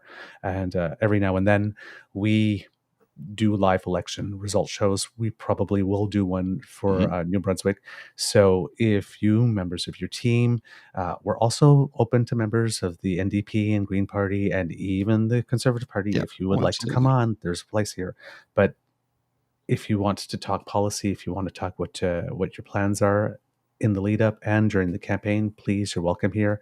If you want to participate in our live elections results show and stop in for a couple of minutes, you're more than welcome. We want to give our listeners, whether they live in New Brunswick or not, and our viewers, a real sense of how it actually does work. Because we ought to bring political literacy and media literacy and civics, and that it's not just about I'm standing in front of a lectern and saying it's broken, I will fix it. It's like, how? Provide a solution. Yeah. Why? So it's more complicated than, hey, just axe the tax and the problem is solved. There are trade-offs. There are different stakeholders. There are competing interests. Like you said, in your party, you have red Tories and orange liberals, and and you get pulled, and you have to try to bring everyone in, and that creates a real politic on the ground. That politics is not just about saying that thing that will fit on a bumper sticker. It's actually hard work. That's a lot of compromise, right? That's personally, that's the hardest part, right? That's the name of the game, is compromise in politics, right? Yeah, but hard when people have an attention span for axe the tax, right? And it's never that simple. Nope. And we do a disservice when we sort of simplify to that level. But on the flip side, you got to communicate in ways that are memorable and clear. And anyway, so thank you for having me. I really appreciate you reaching out and connecting and offering me the opportunity to come. You have an amazing community here. I've sort of been wishing that I could jump in on the chat because there's a great crowd there that seem to really care for each other as well. I love the community. They're pretty amazing. And Mr. Grizzly, your voice, oh my gosh, you have this amazing sort of podcast and radio voice that I've just been loving. And Douglas, your spirit, your smile from the very first minute we've interacted, it's been so warm and wonderful. So thank you. I'd love to come back. And so, I mean, I am going to come back, and we'll do this in French. Yes. And then we'll see about the next visit. Thank you. Thank you for having me. You are definitely welcome here at the Beaver Lodge. You have a home here. Thank you. And good luck to you. Hey, thank you. Yeah, I'll take all the luck I can get. Fight hard. I just put a link in the chat on the YouTube. If you like my voice and you want to hear more, there's an ASMR YouTube channel that talks about mental health. You can check it out. Amazing. All Okay. right. Oh, look, you can write in the chat. I should have yes. asked the way that I can do that. Thank you, everybody. Thank you for the kind comments and for the participation. Happy Friday. Thank you for your Thank time. you so much. Have Take a great care. weekend. Bye-bye. Bye. Dude, that was awesome. That was awesome. I can't wait to have her back. Like you said, an adult who does politics in full sentences. My goodness gracious. Did she stammer once Nope. in 90 minutes? Nope. Did she stutter once? Did she trip on her Nope. That's amazing. You know, Kits, that it's sincere and it's from the heart. When you can talk so casually. We don't give the questions. Obviously, when we interview politicians, they ask, do you have like a variety of subjects so that I can prepare for, and literally, Mr. Grizzly, if you, I don't know how to show this without showing some personal stuff, unfortunately, so I can't show you the screen because it's my email feed, and then there's other names on it. But the list that we had, how she got into politics, her passion for politics, her team, assessment of the current government, Policy 713, the seeming intent to go after gender-affirming healthcare, the current healthcare crisis and the video that brought her to our attention, using the surplus to address debt versus provide services, French immersion or post-secondary education, diversifying the economy, countering disinformation, the impending election, expected challenges, opportunities, areas of policy outside health and education for which she has a passion, basic income, addiction/mental health, foster care. That's it. We didn't even supply like a question, like we would like to know what her policy is or how she plans to address it. Literally just the topic. Mm-hmm. And she was able to speak This is flawlessly. This is a person who is deeply committed to improving the lot in life of everybody who lives in the province of New Brunswick. Everyone. This is a person who wants to make the world a better place. We need more people like this. When we say compare your candidates, not to the almighty, but to the alternatives, this is a standard. This is a standard that you should be looking for. What Susan Holt provided on this interview, or a lot of people are amazed, that should be the minimum price of entry. Correct. When parties are vetting candidates, these are the minimal skills that they should have if the focus and the priority is you, your needs, serving you, providing a public service, actually being a servant to the public, not just the public that votes to them or votes for them or looks to them, but all the public. I have a lot of friends and family in New Brunswick, and I am going to be sending every single one of them this interview, this episode, this show, so that they can understand that this is a person who cares deeply about every single citizen of the province of New Brunswick. This is somebody who wants to bring about change for the better for everyone. Mm-hmm. And it says, Kit Saucy says here in the chat, concrete, legitimate, realistic, attainable goal. I think you got choppy a little bit. Yeah. Restream is misbehaving. As Kit Saucy said, he says, this is why Higgs is going bananas. He knows he can't compete on a fair level, and he certainly can't compete on that level. No. Side by side, if we were to ask him the same questions, we would not get that. No, you wouldn't. We wouldn't get that. Compare your alternatives to each other. Look for genuinely good people. Look for people who don't speak about fellow Canadians in disparaging terms. As we keep on saying, we're not anti-conservative. We're anti-arsehole. Yeah. We're not anti-conservative. And for those who, everybody, oh, you liberals, I'm like, I'm not a liberal. I'm not. I don't belong to any political party, and I never will. And I say that all the time. And I have friends who identify as, well, I'm a conservative, and I stop them and I go, you're a progressive conservative. There's a tremendous difference. You are of the era of Joe Clark. That is the kind of conservative that you are. And they're like, well, yes, that's true. And I go, well, you need to make sure people understand that, because the current crop of conservatives in It's just a branding 2024, thing for them. that's all it is. And they're like, you know what, Paul, you're right. I go, I know you've been voting for the new NDP, the new Democratic Party lately, because you do not have a party anymore. Your party disintegrated 20 years ago. It doesn't exist. So if you're going to say you're conservative, say you're a progressive conservative first, capital P, because otherwise people are going to get the wrong idea. And I've always been thanked for that. And we don't see eye to eye in policy on everything, but literally we're this far apart on the vast majority of Right.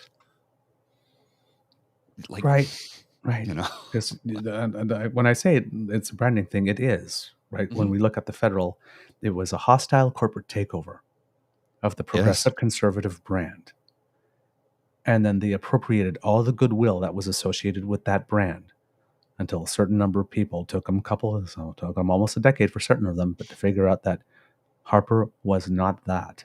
No. And that current party is not that. Because there is nothing genuinely conservative about that party. No.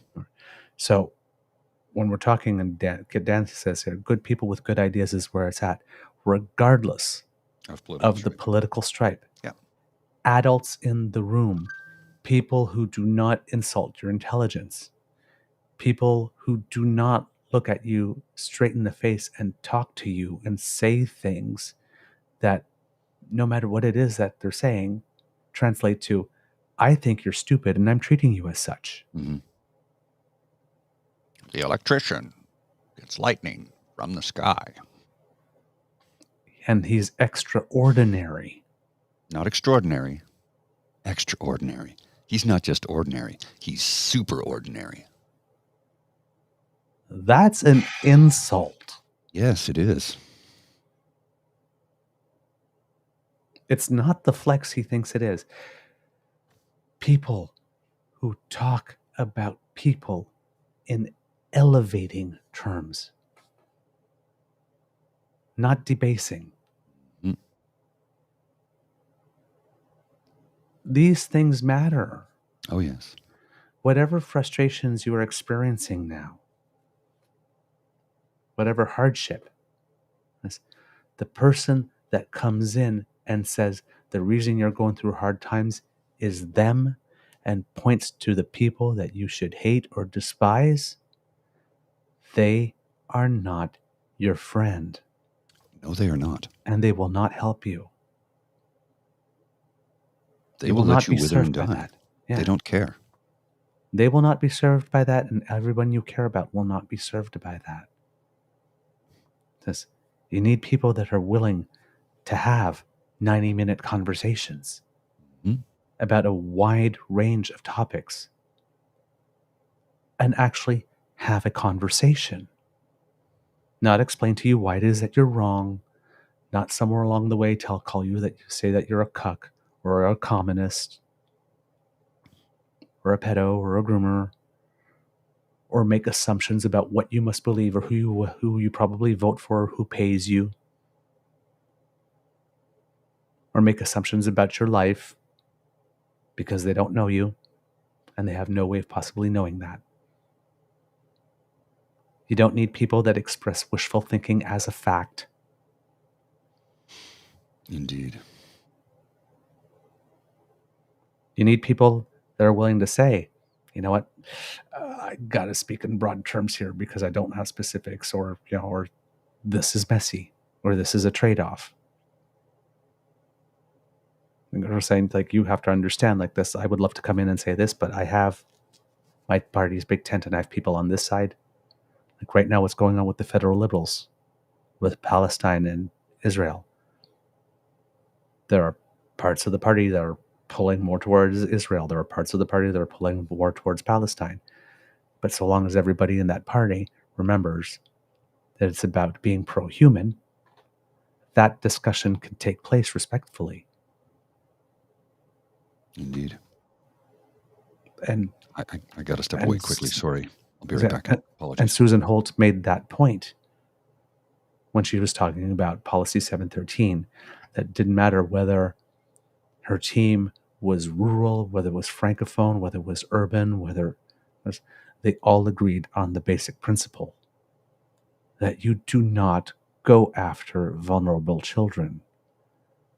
And now that Premier Hague seems to be about wanting to go not only after the right to have the basic respect of just being called what it is they would like to be called, but is actually going for their gender-affirming healthcare. Proving what Mr. Rouse said, when they said, oh, it's not about trans kids and it's not about the trans thing, it's about parental rights. It's like, well, if you're going after kids' healthcare and saying you can't have it anymore, it is about the trans kids and it is about the transgender thing. If you're starting to limit access to bathrooms, it is about the trans thing. It's like, at some point, you gotta call a thing a thing. And you can't be afraid to do it. And you need to look for the politicians, even if it means saying bullshit on camera, to leave that, oh, I need to be the perfect polished politician who never drops an F-bomb, who never says bullshit, or never lets my anger show. Mm-hmm. I have to be daddy or mommy knows best. I have to be infallible. The person who's willing to leave that and say, I don't know, or say, you know what, this makes me mad, damn it. And it should. They represent people. So we have to allow our politicians the opportunity to be people. And yes, Moan, kids are people too. Damn straight. Individual persons with their own individual inherent rights, as guaranteed by our Constitution, as signed on to internationally with the International Convention on Human Rights and the International Convention on the Rights of the Child. We've made promises to the world by signing those conventions that we would treat our fellow citizens and we would treat children in a certain way. And if we don't live up to that, we've failed. Well, not only have we failed, but we're telling the rest of the world, one, it's okay to do that, and two, that our word has no value, that we cannot be trusted. You can't send that message and expect to do well as a country. No. You just can't. You have to be consistent, you have to be coherent, and you have to be constant over time and across the board. These things matter. Yes, they do. Oh, I am feeling good. Well, you damn well should be. It was a great start to the day, sir. Fired up. I'm fired up. No, you have every right to be. In a good way. Oh, yeah. No. Not like, let's go to the barricades and fight the... Like, I'm just like, that whole democracy is something like, I want to go out and vote. Right it, God. Or knock on some doors or send up some pamphlets. I want to just like, what am I going to do today? What am I going to do today to make the world a better place, to make my country better? I love these types of conversations. I hope it's the same for you kids, that you feel that energy and that hope. Listen, that sense that, as we keep on telling you on the show, no matter who you are, no matter what skill set that you have something that you can bring. Yes, and especially viewers at home and listeners who will be hearing this later, who have disengaged from politics because the zone has been flooded with so much bullshit, and you have a whole bunch of clowns that have made the public square just unbearable to be in. we need you to come back, not check out. This is the time, if you've checked out, this is the time we need you to get back into the game. There are more of us than there are of them. There will be 3 provincial elections this year, one in British Columbia, one in Saskatchewan, and one in New Brunswick. And the one in British Columbia and Saskatchewan right now look like it's going to be maintenance of the status quo. In British Columbia, that's not so bad. There's an NDP leader there, and even though he has challenges, he seems to be at least trying to do certain things right. We just had the announcement in British Columbia about the kits, for example, for cervical cancer. For women over there, they'll be sending people kits, and there's a new testing system where they will be testing mostly for HPV instead of the typical pap smear, which is very invasive, because it seems that science has shown us that 70% of cervical cancers have the HP virus as the root cause. Mm-hmm. So we're switching the system to test more for that. That's not going to eliminate the pap smear, of course, and it will still be needed for other things. But science has said that this is the way to detect a greater number of cancers, and cancers at an earlier stage, to help people. So we know better. We're doing better. We're changing the system. It's a small thing in one specific area of policy, but it shows that you have a government that's evidence-based.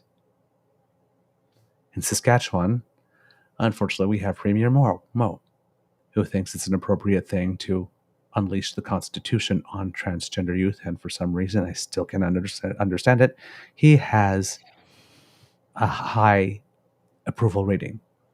So unless something incredible happens that throws him off his rocking horse, there's going to be Mo, unfortunately. But New Brunswick is the province this year where there's an opportunity to move from a conservative government back to one that actually cares about people. Well, more money, more problems in Saskatchewan, right? It really, really matters this year. So please, because if you've watched this morning from New Brunswick, or if you watch later because you've seen this promoted and you say, hey, I know her, I'm going to watch this one, and you've stuck around this long. Get engaged. Make sure that when election time comes that you plan your vote. Make sure that you bring people to the polls with you, because friends don't allow friends to do democracy alone. Talk to your families. Have that conversation. If you have that drunk uncle that makes that rude pro-Trump comment, tell him in front of your family members why he's wrong. Family members go, oh, don't start anything. Start something. Should start something. Let them know how important it is to you. These are the conversations that matter. It's time to get in the game, Canada. It's time to get in the game. Oh, I'm energized. I love this kind of stuff. We've had a heck of a week of shows. My goodness. Sean Rouse, Creek Pete, Susan Holt, the official Liberal leader and leader of the loyal opposition of the province of New Brunswick. Yeah, I don't think we've ever had 3 interviews in 1 week yet. I don't think so. And I believe that Susan will be the next premier of New Brunswick. I have every reason to believe it. I would be surprised. I'm shocked out of my mind if she wasn't. And I say that because I believe that people will hear her message and heed her call. And not only that, they're not too happy with the current state of affairs in New Brunswick. There's a $2 billion surplus, and what is he spending the money on? Certainly isn't healthcare. Nope. I mean, that's obvious. Talk to anybody in the province, they'll tell you, you got to wait forever to get in to see anybody in an ER situation, not going to see your doctor at the doctor's office. That has always been what it has always been, and that's not changing. The doctor has X number of patients, and it takes time to get in. but triage in an ER where people are waiting up to 40 hours. What was it? One hospital was at 360% capacity, if memory serves. Uh-huh. Good Lord, man. Well, the And, other one and had you're sitting 12 on $2 billion. and one hospital had 12 ambulances like in a row in a line waiting. Yeah. It's just the kids seem to have really appreciated this. Yeah, get James, seriously, best interview thus far on your podcast. Thanks, man. My friend, Means a coming lot. from you. When we Yeah. get compliments, we consider the source. And you've had, if somebody knows how to interview, He's friends with Noam Chomsky, for Christ's sake. yeah. So thank you. And I hear that you might be doing a casual tonight. I'm sitting alone at home by the phone, so call me. I'd be happy to join in. I might be able tonight. to pop in for a bit tonight. Wow, I like that. The kits here on the just. Kit Saucy says that we should probably clip that monologue of mine at the end. Oh, yeah, I will. And put that out. Thanks so much. That's really sweet. I just saw that go by. It was Kit Linda, normalized talking about politics intelligently. And Kits and Cubs at the early of the show, it seems that Kit Linda is celebrating an anniversary. So happy anniversary, dear. Hope the weather cooperates. And Kit Elaine, you are making great progress in your recovery, where that brings us joy. We saw that early on in the chat too. We didn't have time to do the romper room thing because we just got into it. But yeah, I am. All right, we have a show. We do. Yeah. I'm just having rambling some now. technical glitches today, but hopefully that'll be resolved because I have a new computer coming in today. Yes. And hopefully that's all resolved. It's probably going to take me the better part of the day to get the new computer set up, but time will tell. We shall see. It's going to be. I gotta clean off my console because I've got stuff everywhere right now. I'm not even going to show you. It's such a mess, and I have OCD and ADHD. But the console needs to get cleaned up so that I can have the space for the computer to be placed right there. It's a Mac Mini for those of you who are curious, because I spoke to a number of professionals who said, for what you're doing, this will float for you, no problem whatsoever. I'm like, really? He goes, oh yeah, because of the way they've restructured and redesigned. And I'm not an Apple guy. I'm not. But if it's going to benefit the show, and I have every reason to believe from all the experts that I've spoken to that this will make a huge difference for us, I'm like, let's do it. Let's make it happen. Pull the trigger on it. Don't know how I'm going to pay for it, but pull the trigger on it. Like I said, we'll figure that out. Yeah, we'll figure that out. You can see I'm blurry as all get out right now, and I have no reason for that. I don't know why. Yeah, because you shut down everything. Everything is shut down. My CPU is at 53%. My memory's at 26%. My disk is at 1%. And my that network really is should at not 7%. be happening then. Yeah, so I don't know what's going on. Yeah. We have a Kit Mystical here says, hopefully other politicians hear about this and come on. This was such a good show. Thank you so much, Kit Saucy. Every morning. That's why I keep showing up to the lodge and hanging with the damn fam. Wow. Thank you, Kits. Yeah, thank you, Kits. Really, really appreciate it. Thank you so much. Kits and Cups, that's the end of this episode of the True North Eager Beaver Interview Project and the Daily Beaver Morning Show. We hope that you love listening to us, because I really loved making this for you. And we, of course, love making this for you. I can only speak for myself on this one, but I have a feeling Mr. Grizzly feels the same on this one. Please share this with everyone. Yes. Please. It's important that people see that there are politicians in this country who actually do like the citizens that they represent. They actually do like this country, in this case, love this country, and want to do better for everyone. Everyone. Yep. Show them when they say, oh, they're all the same, that they're not the same. They're not. They're not all the same. Not all the same. It's too easy to say. That's another axe the tax. They're all the same. Mm-hmm. Go deeper. Go deeper. Sharing is caring. So as Mr. Grizzly says, share this. Surtout nos amis Nouveau-Brunswickoises et Nouveau-Brunswickois. We're going to have something for you as well in French. Oh, I'll be So, sending this out to family members today. yeah, absolutely.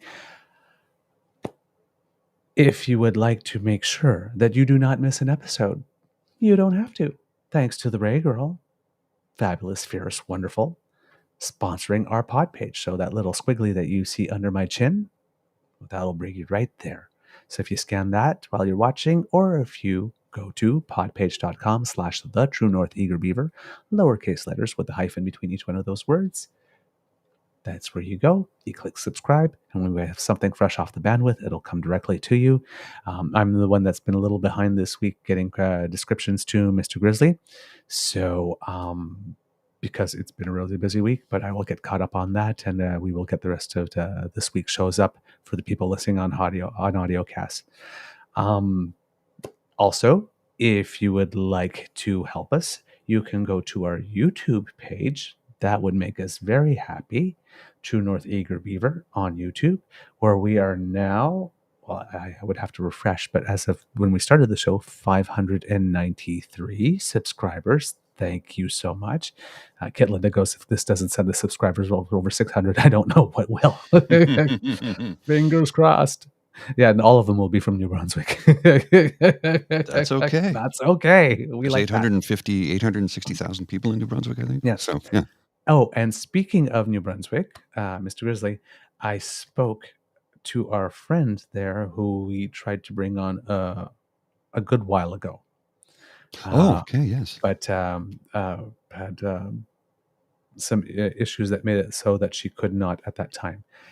It seems that those are Resolved? not fully resolved, but Okay. resolved enough that she can take us up on our offer. Excellent. So in about 2 weeks, Kits and Cubs will have somebody on the ground in New Brunswick who does have some background and knowledge with regards to politics, who will be keeping their ear on the ground and coming back to us and reporting regularly about what they see and providing some analysis for us so that we can focus some attention on New Brunswick. We do have a name for her as well. I guess without saying that, but we will have somebody, we'll have Mr. Beaver and Mr. Grizzly, and we will have High Tide Hilda. High Tide Hilda. Okay, she'll be joining us, reporting on things in New Brunswick. So, yeah, like I said, we're trying. We can't be everywhere, and hopefully, eventually, as this grows, we'll have someone in every province and every territory that will be able to, bring us some ear to the ground stuff. And who knows, if we're still doing this 15 years ago, maybe we'll have some people in cities to be able to bring the municipal stuff to us and all that kind. Well, I think Dan could be a good guy for Toronto. Right? Oh yeah, absolutely. Yeah. Dan and I have been talking. We've got some plans. Nice. I should have known that already. Hey, I'm a networker. Yeah. That's what I do is communications. That was my bag. That's my jam, as they say. So yes, our YouTube page, like, share, subscribe. We have 3 buttons there for you to smash with. Please click them all if you can. That would be great. But if you only click 2 or 1, we're good with that too. Leave us some comments there too. Hey, we like them very much. And if you would like to support us in other ways, we do have our coffee page that you can go to. That QR code by Mr. Grizzly's head is there. We saw that somebody scanned a QR code today. We don't know which one, but thank you so much for doing that. And, bomb threat at St. John's Airport, according to Kit Dan. Yeah, I don't know what that's Can you look that up so we can leave some? We can look at it, the Easter egg a bit. Yeah, I'm done. So please go to our coffee page.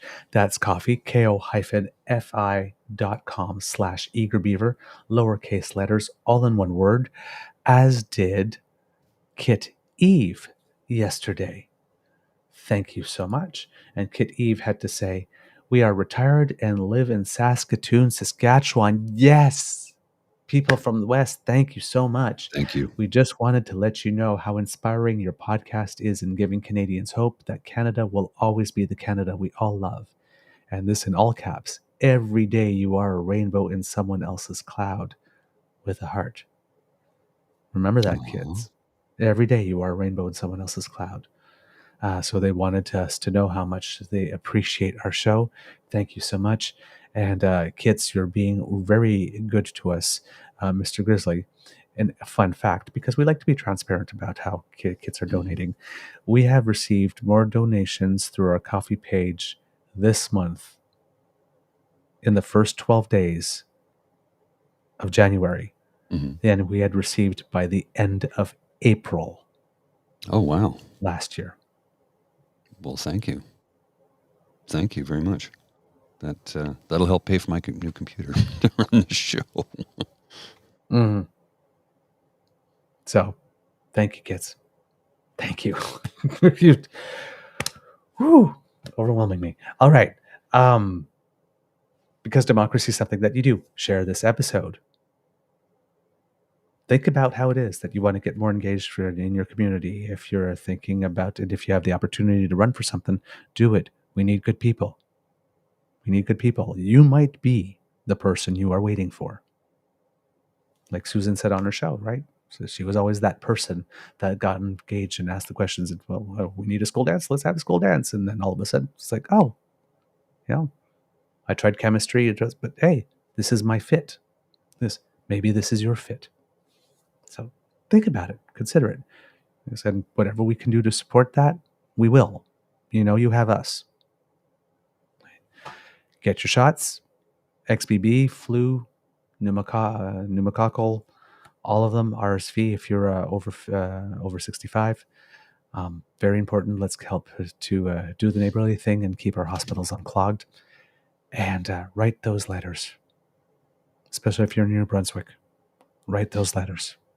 Yeah, I've been just sending out today's show to every family member in New Brunswick I have on my socials. So, Mr. Grizzly, do you have some words of wisdom for us? Because I'm just yammering on here. Yeah, well, you do that from time to time, and that's allowed. I do it from time to time too. There's no set structure for this. We do when we do it. And what do I have to say? Well, it's refreshing and helps my mental health to know that there are politicians in this country who are actively trying to make a difference, to improve not just the community that they're in, but the communities all across their province, so that everybody has equal opportunity.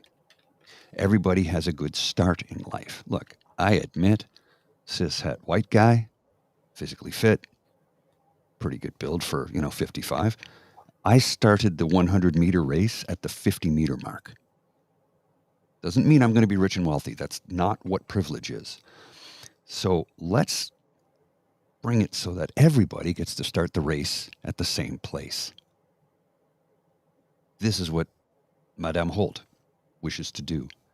Create an environment, a community where everybody is equal, has equity, and has an opportunity to make the most of their lives and help the most vulnerable and marginalized members of our society get back on their feet.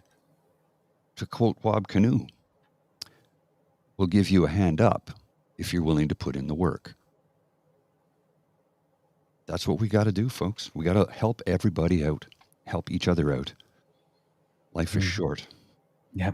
Let's do the best things we can as a community to pick each other up, prop each other up, and help everyone out. That's all I got to say. Yeah. All right. From the Eager Beaver Lodge, this is your Eager Beaver saying it could be a tough world out there, so please be kind to and gentle with yourselves. Mr. Grizzly, please roll the credits on this.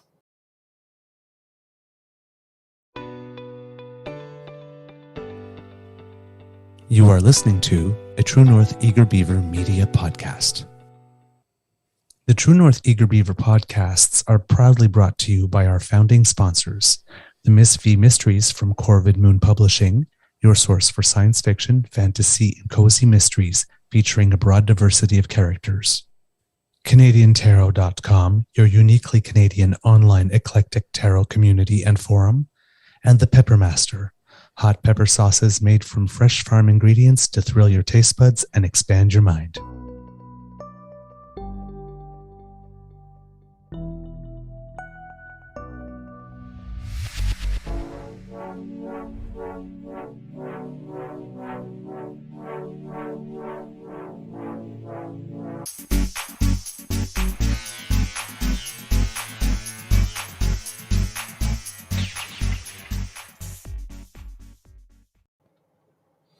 All right, kids. Three things in the Easter egg because Kit Dan brought it to our attention. According to the CBC, all flight activity has been suspended at St. John's International Airport following a bomb threat. The Royal Newfoundland Constabulary said a patrol unit is on scene as investigating the credibility of the threat, which came just before 8:30 a.m. Friday. Police are asking people to stay away from the terminal, which has been evacuated while the investigation is ongoing. Passengers are being asked to contact their airlines about potential flight disruptions. This is the second time the terminal has been closed to the public in a little over a month. The airport shut down briefly in early December due to a suspicious package, which turned out to be a false alarm. Lisa Bragg, a spokesperson for the airport authorities, said the building was evacuated without panic and according to procedures. One flight appears to have been affected by the threat. A PAL flight from St. John's to Deer Lake was scheduled to depart at 8:40, but has yet to leave. So that's going on. Big congratulations to Canadian alpine skier Valérie Grenier from St. Isidore, Ontario, who for the second year in a row, so she's defended her title, won the giant slalom in Kranjska Kagora, I believe, or Kagora. I think it's in Slovenia, if I'm not mistaken. But barreled down the hill. Giant slalom is 2 runs. When you combine them, she was in 4th after the first run, and after the second run, ended up 1st. In all events she's competed in this year in giant slalom, she has finished no worse than 8th. So she is having a stellar season. So way to go. And the final thing I have, which is something that'll bring us a little joy, I'm sure.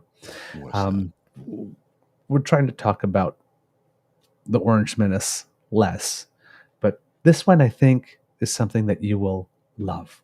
According to the CBC, barred from giving a formal closing argument, Donald Trump seized an opportunity to speak in court at the conclusion of his New York civil trial on Thursday, unleashing a barrage of attacks during a 6-minute diatribe before being cut off by the judge.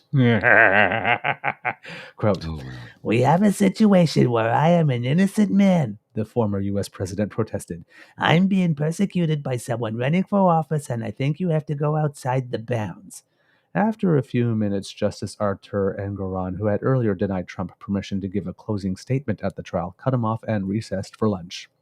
Trump, the leading contender for the Republican presidential nomination, has repeatedly disparaged Engoron, accusing him in his social media post on Wednesday night of working closely with the New York Attorney General to screw me.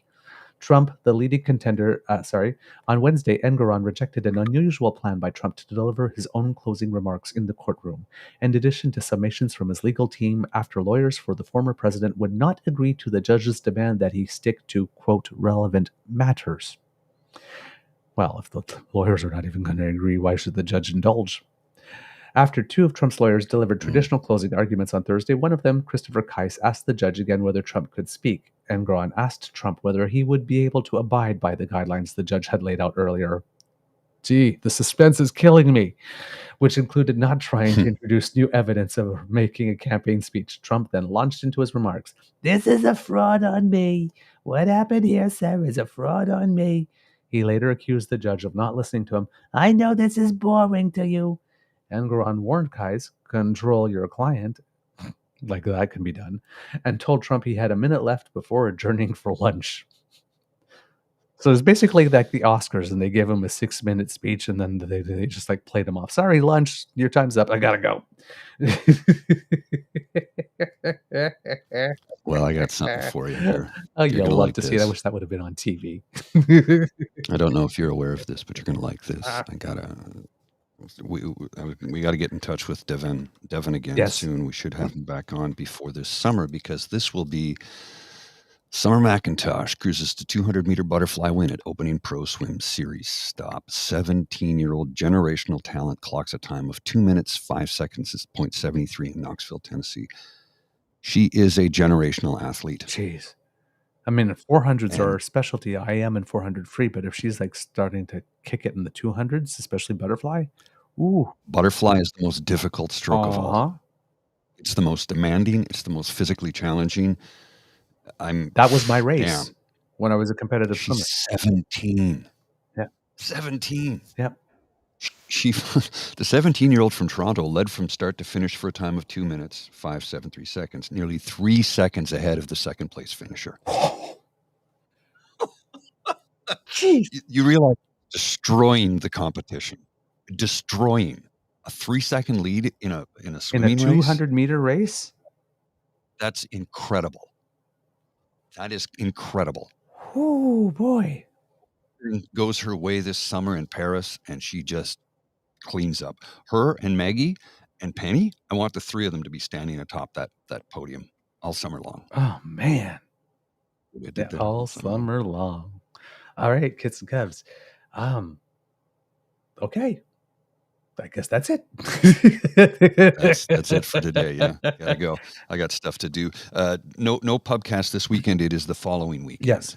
My mistake. I have to go to the pub later and make arrangements because I had booked for this Saturday, so I'll change it. And I've reached out to the Rex to find out if they're amenable to us coming down there and doing a show. Unfortunately, the weekend we were hoping to do, well, actually, there's no matinees on Saturday in the month of February at the Rex, which might be a little bit easier for us to do something because we're not, distracting from the band or whatever. But I'll see if we hear back from them. If not, we'll look at something else. Yep. It could be another month. That's okay. Yeah. We'll just try and make something work when we can. Kid James. Come on. Summer Long is my new porn name. Come on. James. Oh. Damn it. Hard Yard, he said, was his new porn name as well. That's a pretty good one, though. That's a pretty good one. I'm not gonna lie. Hard Yard. That's a good one. That's a good one. Have a be perfect weekend, kids. I'll see you.